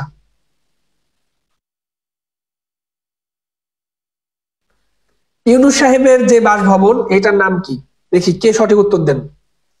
আচ্ছা, সমস্যা হচ্ছে নাকি লাইভে কোনো?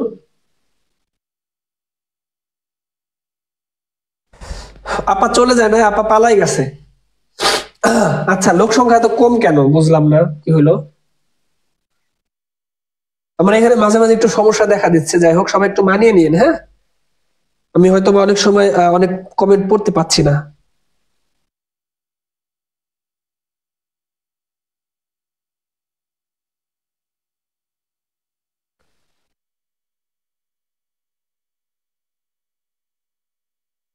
আচ্ছা, যমুনায় যমুনায় যমুনায় যমুনায়। আহ সবাই সঠিক উত্তর দিয়েছেন, যারা যমুনা লিখেছেন সবাই সঠিক উত্তর দিয়েছেন।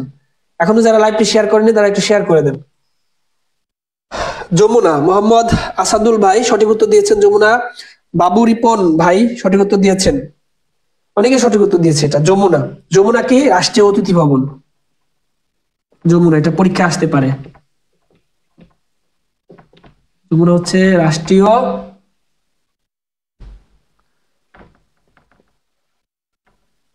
অতিথি, রাষ্ট্রীয় অতিথি ভবন যমুনা, গুড। এমডি গোলাম মোস্তফা ভাই, গোলাম মোস্তফা ভাই সঠিক উত্তর দিয়েছেন। এরপরে 10 নং ডাউনিং স্ট্রিট।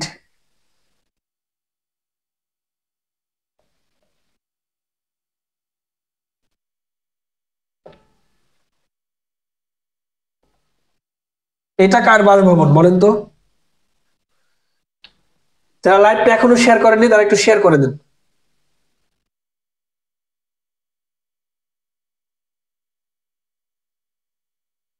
এটা কার বাসভবন? 10 নং ডাউনিং স্ট্রিট।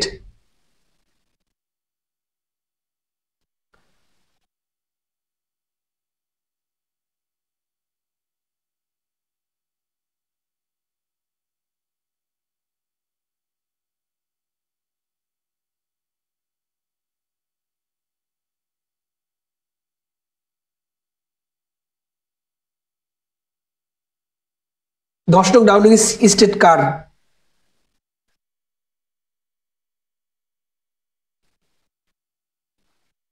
এ হচ্ছে, কেউ তো কমেন্ট, আসলে আপনারা কি কমেন্ট করতেছেন নাকি হচ্ছে দেখা যাচ্ছে না, বোঝা যাচ্ছে না, আমি তো কিছুই বুঝতেছি না। লাইভ কি চলতেছে?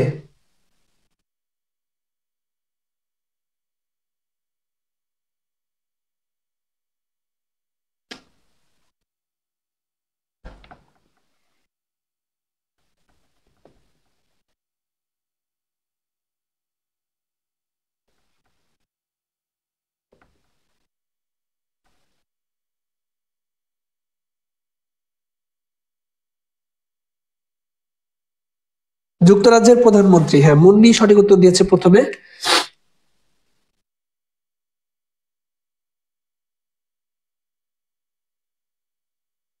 আচ্ছা, সানজিদা আলম জি, আচ্ছা তাহলে লাইভ চলতেছে।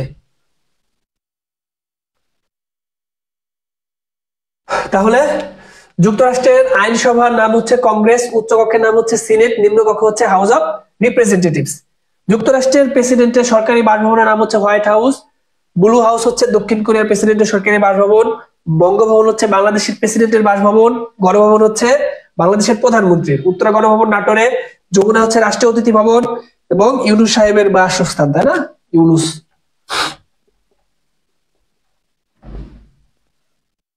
ইউনুস সাহেবের বাসস্থান 10 নং ডাউনিং স্ট্রিট হচ্ছে যুক্তরাজ্যের প্রধানমন্ত্রী। আচ্ছা, তাহলে আমরা নেক্সট আপডেটে চলে যাই। মুছে দিচ্ছি।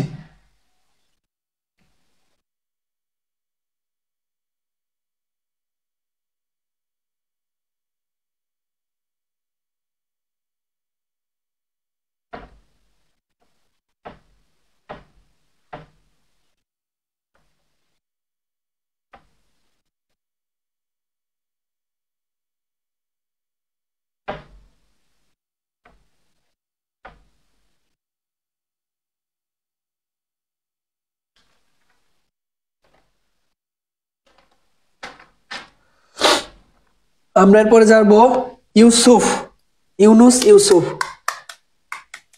ঠিক আছে, হইলো, এটা হইলে হলো।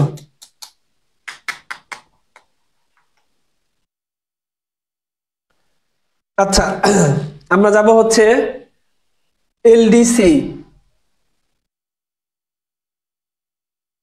স্বল্পোন্নত দেশ।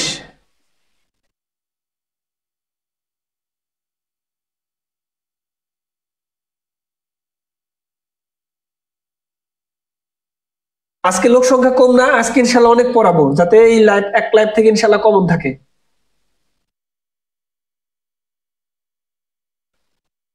এলডিসি এর পূর্ণরূপ কি? Least, DEVELOPED, least developed countries.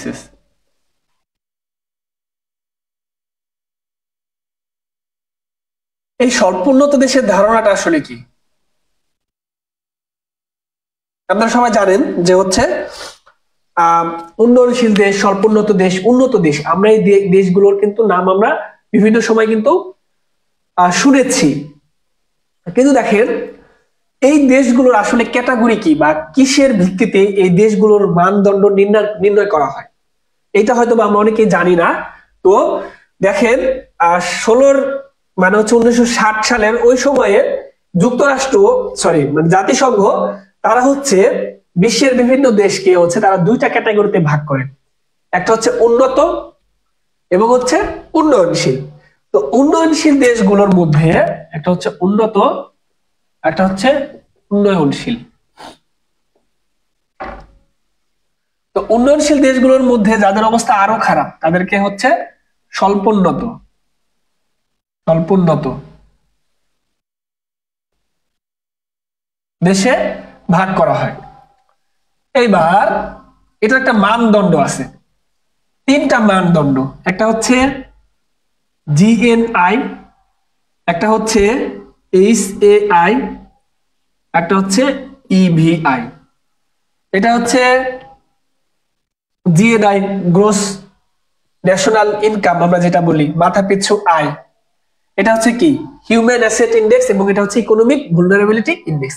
এটা হচ্ছে কি মানব উন্নয়ন সূচক, বাংলায় বলে মানব উন্নয়ন সূচক। আর এটা কি ইকোনমিক বা হচ্ছে অর্থনৈতিক ভঙ্গুরতা সূচক।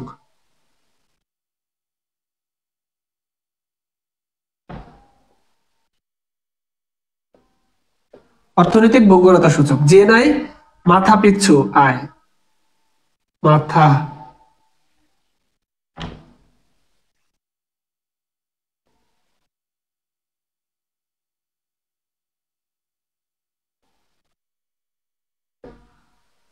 তো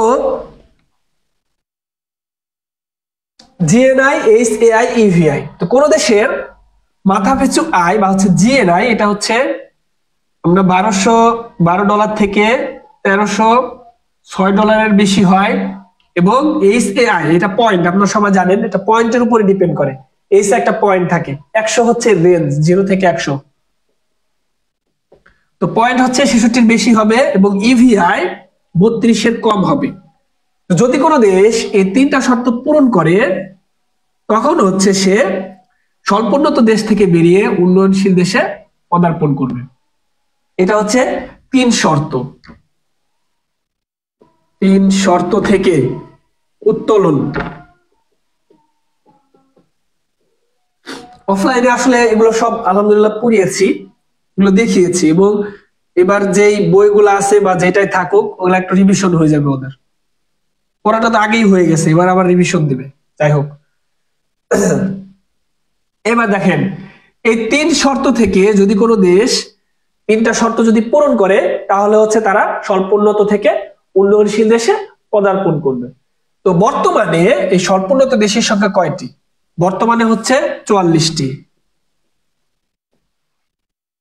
45টি ছিল কিন্তু আপডেট হয়েছে 44টি। সর্বশেষ এলডিসি থেকে উত্তরণ লাভ করে কোন দেশ?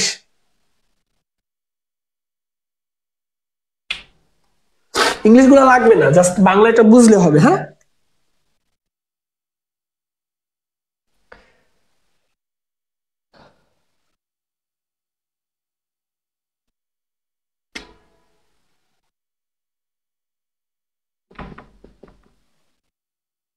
সাও টমে অ্যান্ড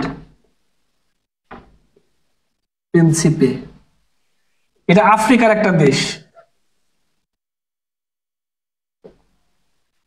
সর্বশেষ এলডিসি থেকে উত্তরণ লাভ করে কোন দেশ? Sao Tome and Principe. বাংলাদেশ কবে উত্তরণ লাভ করবে?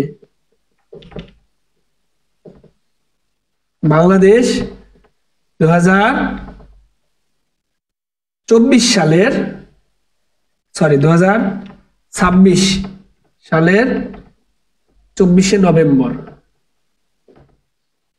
বাংলাদেশের সাথে আরো দুইটা দেশ আছে, নেপাল আর হচ্ছে লাওস।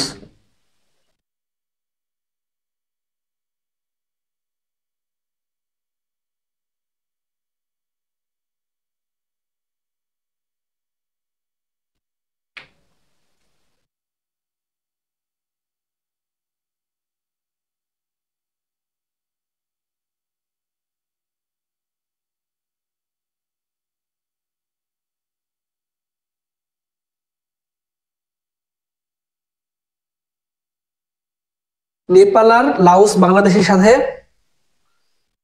এলডিসি থেকে উত্তরণ লাভ করবে।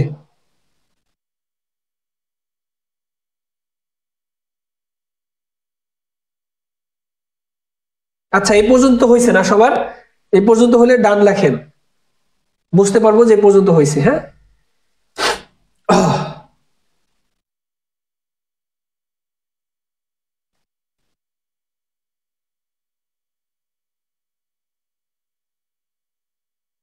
আচ্ছা, তাহলে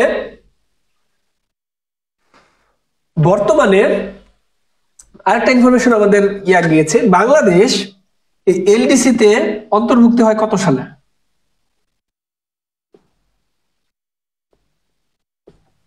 বাংলাদেশ অন্তর্ভুক্ত হয় 1975 সালে। বিডি।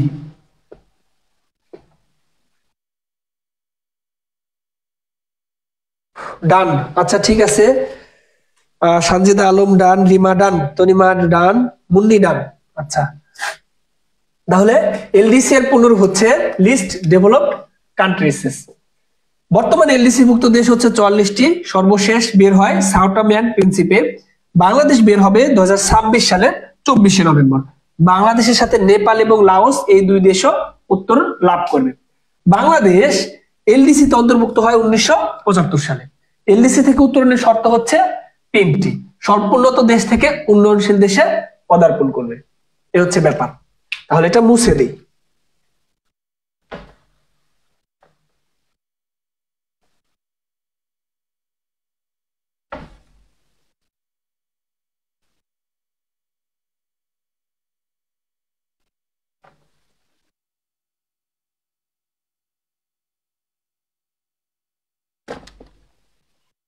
এরপরে হচ্ছে ইপিজেড।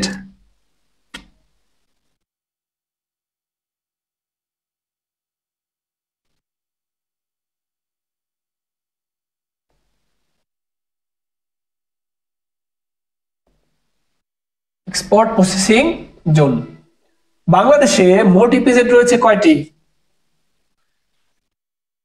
10টি। 8টি হচ্ছে সরকারি এবং 2টি হচ্ছে বেসরকারি। নবম সরকারি ইপিজেড হচ্ছে কোথায়? পটুয়াখালী। পটুয়াখালী। 10ম যশোর। যশোরের কেউ আছেন নাকি? এবং প্রস্তাবিত 11তম গাইবান্ধা। বাংলাদেশের প্রথম ইপিজেড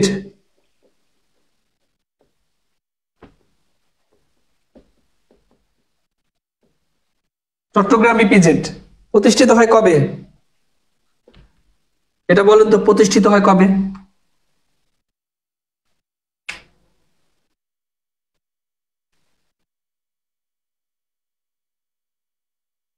বাংলাদেশের প্রথম ইপিজেড চট্টগ্রাম ইপিজেড প্রতিষ্ঠিত হয় কবে? ইপিজেড এর কাজ কি? আচ্ছা, ইপিজেড হচ্ছে এক্সপোর্ট প্রসেসিং জোন, অর্থাৎ রপ্তানি প্রক্রিয়াজাতকরণ অঞ্চল। রপ্তানি প্রক্রিয়াজাতকরণ অঞ্চল। যেমন ধরেন আমরা বাইরের দেশে চিংড়ি রপ্তানি করি বা বিভিন্ন শাকসবজি বা বিভিন্ন পণ্য রপ্তানি করি। এখন এই পণ্যগুলোর একটা প্রসেসিং দরকার, তাই না? এটা কোথায় করবো? আমরা তো চাইলেই হচ্ছে ব্যাগে করে হচ্ছে বাইরের দেশে পাঠাতে পারি না। এই যে প্রসেসটা করা হয়, এই প্রক্রিয়াজাতকরণ করা হয়, এটা হচ্ছে ইপিজেড।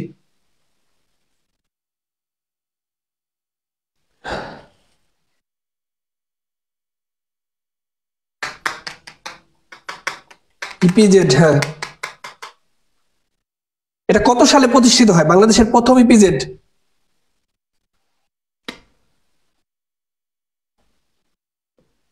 1983। দ্বিতীয় ইপিজেড কোনটা বাংলাদেশের? দ্বিতীয় হচ্ছে ঢাকা। একমাত্র কৃষি ভিত্তিক ইপিজেড। আচ্ছা, ইপিজেড বুঝছেন কিনা?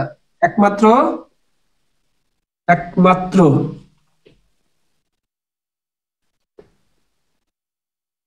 কৃষি ভিত্তিক ইপিজেড উত্তরা নীলফামারী।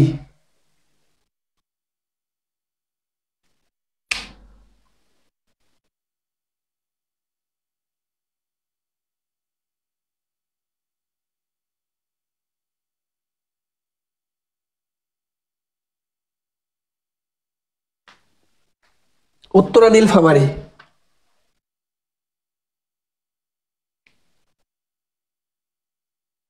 এরপর হচ্ছে আমরা কিছু অর্থনৈতিক টার্ম দেখবো, হ্যাঁ।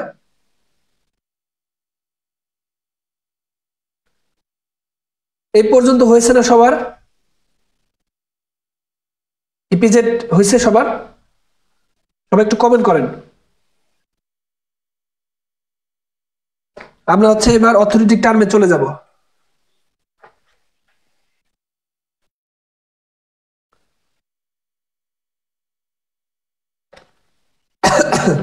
আমরা সবাই অর্থনৈতিক টার্মে চলে যাব।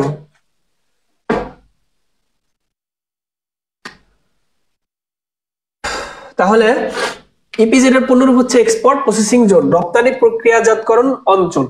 বাংলাদেশের মোট ইপিজেড আছে কয়টি? 10টি। 8টি সরকারি, 2টি বেসরকারি। নবম সরকারি ইপিজেড পটুয়াখালী, মানে হচ্ছে 10ম হচ্ছে যশোরে প্রস্তাবিত, হচ্ছে 11তম হচ্ছে গাইবান্ধা। এগুলো হবে বা অনেকগুলোর কাজ কিন্তু হচ্ছে হ্যাঁ। বাংলাদেশের প্রথম ইপিজেড চট্টগ্রাম ইপিজেড 1983 সালে এটি প্রতিষ্ঠিত হয়। দ্বিতীয়টা হচ্ছে ঢাকা। বাংলাদেশের একমাত্র কৃষি ভিত্তিক ইপিজেড হচ্ছে উত্তরা নীলফামারী। নাম হচ্ছে উত্তরা এবং অবস্থান হচ্ছে নীলফামারী।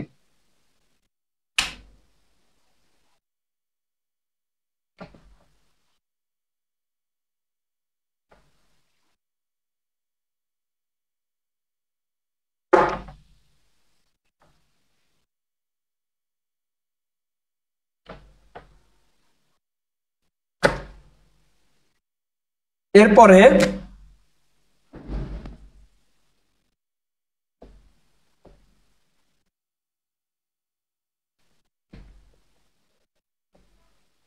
বাংলাদেশের হোয়াইট গোল্ড চিংড়ি, ব্ল্যাক গোল্ড, তেজস্ক্রিয় বালু।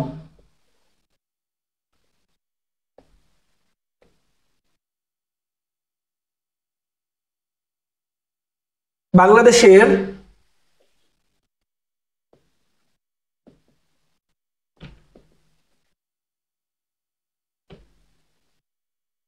বৃহত্তম দ্বীপ কোনটি? ভোলা। বাংলাদেশের বৃহত্তম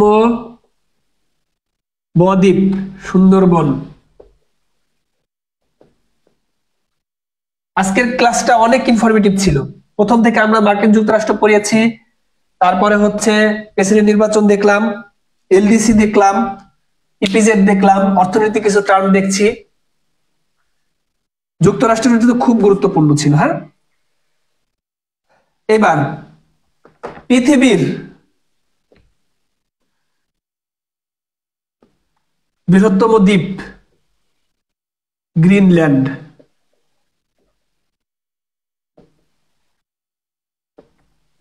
পৃথিবীর বৃহত্তম বদ্বীপ হচ্ছে বাংলাদেশ।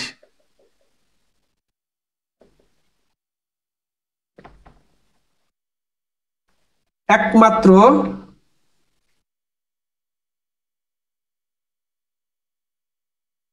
পাহাড়ি দ্বীপ কোনটি? মহেশখালী।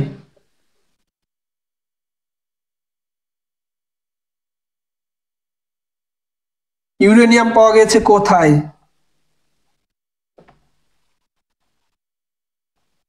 মৌলভীবাজারের কুলাউড়া পাহাড়।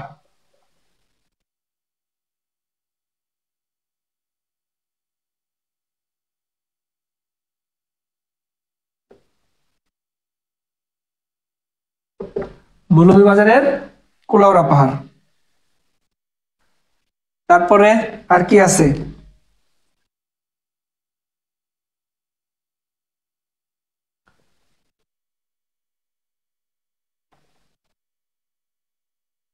একমাত্র প্রবাল দ্বীপ।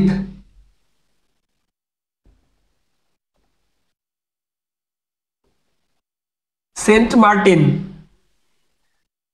এটার আয়তন কত?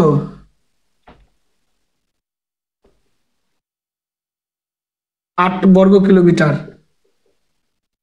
এটাকে কি বলে? একমাত্র প্রবাল দ্বীপ। সেন্ট মার্টিনের অপর নাম হচ্ছে নারকেল জিঞ্জিরা, সেরা দ্বীপ।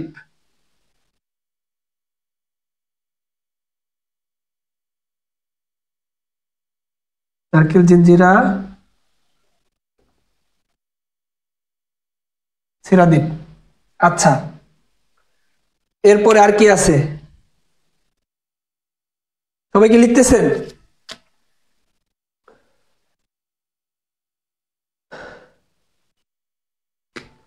বহুরীর চর কোথায় অবস্থিত?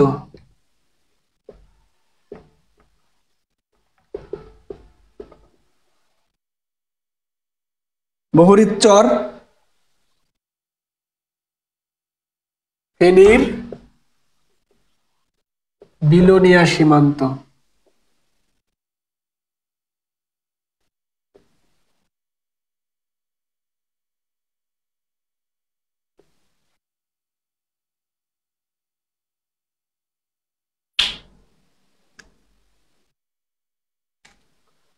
তাহলে আমরা রিভিশন দেই, হ্যাঁ?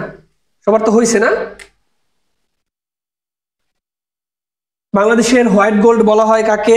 বাংলাদেশের হোয়াইট গোল্ড বলা হয় হচ্ছে চিংড়িকে।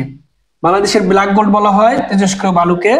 বাংলাদেশের, এটাকে বলি, পৃথিবীর বৃহত্তম দ্বীপ হচ্ছে গ্রিনল্যান্ড। পৃথিবীর বৃহত্তম বদ্বীপ হচ্ছে বাংলাদেশ। বাংলাদেশের বৃহত্তম দ্বীপ হচ্ছে ভোলা। বাংলাদেশের বৃহত্তম বদ্বীপ হচ্ছে সুন্দরবন।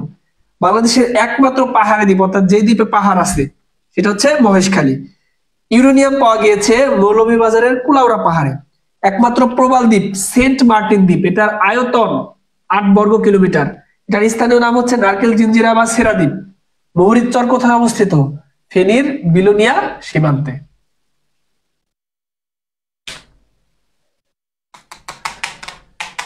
আচ্ছা, এটা তাহলে মুছে দেই।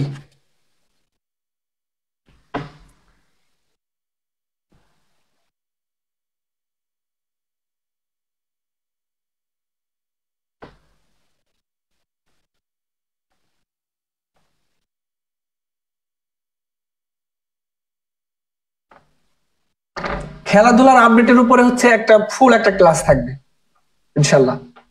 রিসেন্ট কিছু ঘটনা আছে, যোগাযোগ, রেলপথ, তারপর সংস্থা আছে আমাদের, তারপরে হচ্ছে রিসেন্ট অনেক কিছু হয়েছে, আমরা ওগুলো নিয়ে ইনশাল্লাহ জানবো।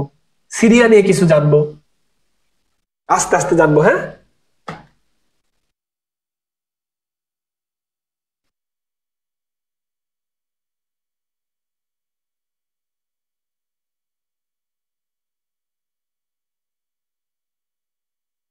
ক্লাস তাহলে শেষ করে দেবো আজকে।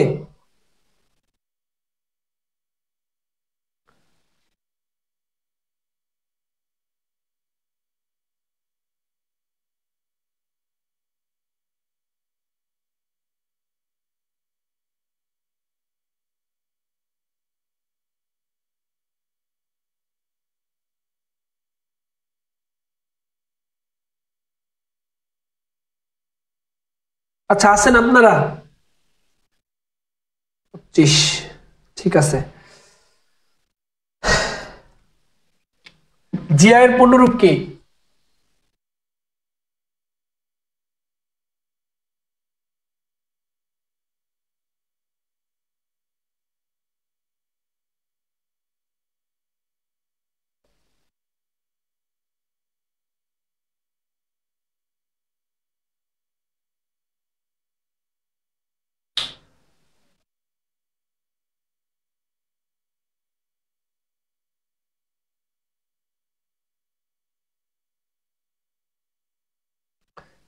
জিআই এর পূর্ণরূপ হচ্ছে জিওগ্রাফিক্যাল ইন্ডিকেশন। এটাকে কি বলে? এটাকে বলে হচ্ছে ভৌগোলিক নির্দেশক পণ্য। ভৌগোলিক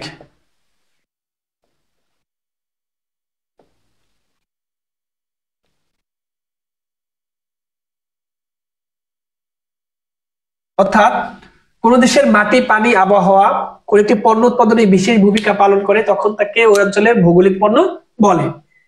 এই জিআই এর স্বীকৃতি দানকারী প্রতিষ্ঠান কোনটি? জিআই এর স্বীকৃতি দানকারী প্রতিষ্ঠান, জিআই এর স্বীকৃতি দানকারী প্রতিষ্ঠান হচ্ছে আন্তর্জাতিকভাবে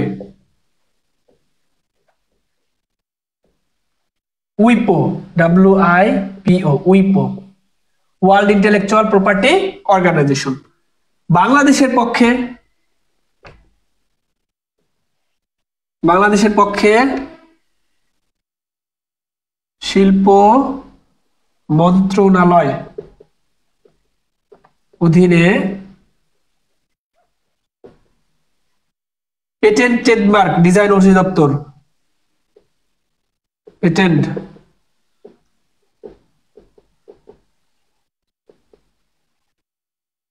ট্রেডমার্ক ও ডিজাইন অধিদপ্তর, সংক্ষেপে ডিপিডিটি।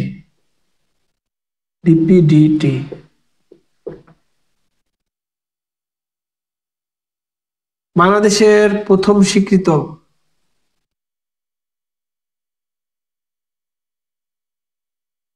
জিআই পণ্য কোনটি? জামদানি শাড়ি।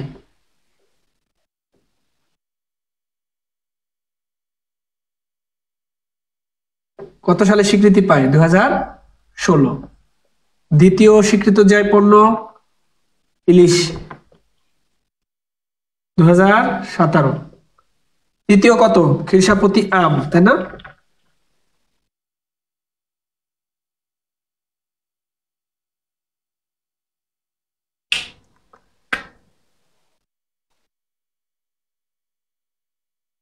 আচ্ছা, দেখেন সর্বশেষ জিআই পণ্যের আপডেট আমরা হচ্ছে পরীক্ষা যখন দিব, যে কোনো পরীক্ষায় আমরা নিজ দায়িত্বে এটা জেনে নিব, কারণ এটার কিন্তু আপডেট প্রতিনিয়তই হচ্ছে, তাই না?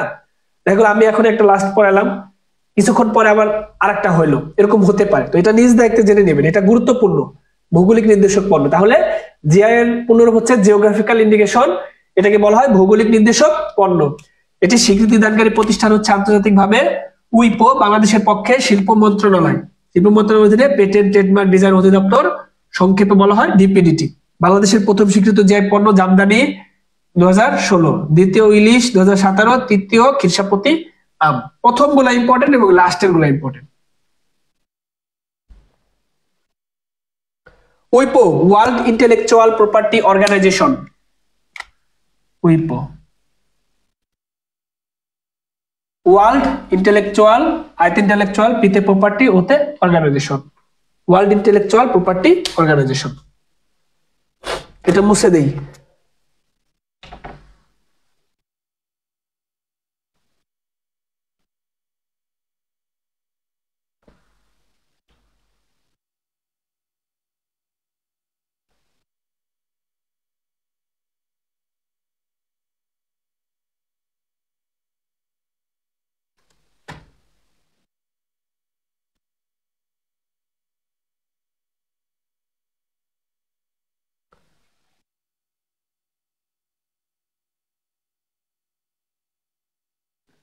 আচ্ছা,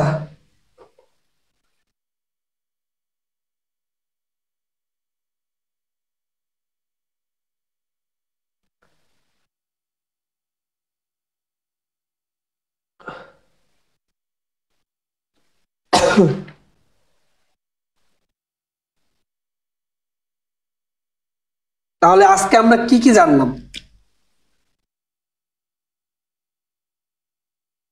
যুক্তরাষ্ট্র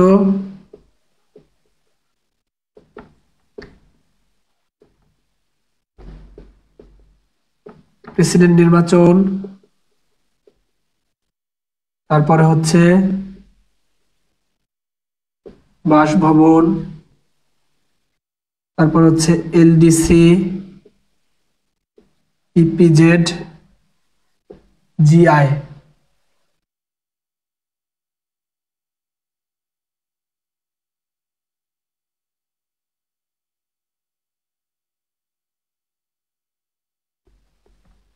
বাসভবন হচ্ছে ইয়ার দেখলাম আমরা। তারপর হচ্ছে অর্থনীতি, বাংলাদেশের অর্থনীতি।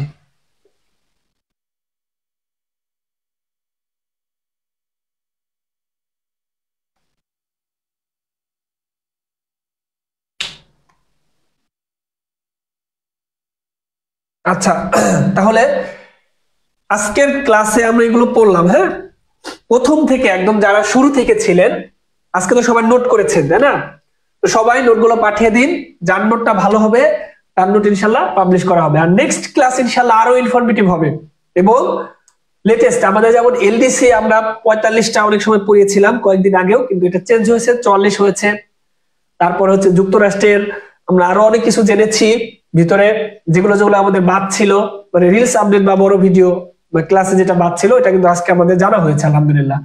আমরা আজকে অনেক কিছু জানলাম।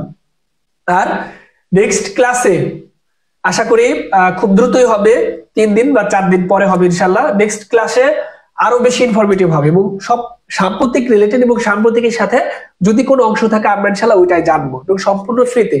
আপনারা জানেন যে আমরা এক এক ক্লাস হচ্ছে সাম্প্রতিক 1, 2, তারপরে সেরকম কয়েকটা 7টা থেকে 8টা ক্লাস ইনশাল্লাহ একদম ফ্রিতে নিব। তারপরে হচ্ছে এগুলো নেওয়ার পরে আমরা টপিকস ভিত্তিক যে টপিকস গুলো আপনারা চাচ্ছেন বা কোন কোন টপিকসে বেশি সমস্যা, ওই ক্লাসগুলো ইনশাল্লাহ নিব এবং আশা করা যায়, আমরা আশা করতেই পারি ইনশাল্লাহ আল্লাহর রহমতে কমন থাকবে। যাই হোক, যারা যারা শেষ পর্যন্ত ছিলেন তাদেরকে অসংখ্য ধন্যবাদ, অসংখ্য ধন্যবাদ। আমি তাহলে লাইভ ক্লাসটা এখন শেষ করে দিচ্ছি। আর কোনো প্রশ্ন থাকলে করতে পারেন। অনেকদিন পর আসলে লাইভ আমাদের একটা গেল, আজকে দ্বিতীয় ক্লাস ছিল। কারো কোনো প্রশ্ন থাকলে করতে পারেন। আমরা তাহলে ক্লোজ করে দিই। হ্যাঁ,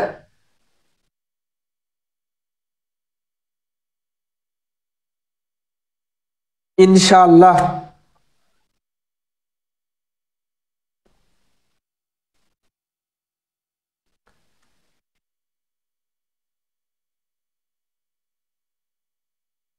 কাউসার আলী আছেন, থ্যাঙ্কস স্যার।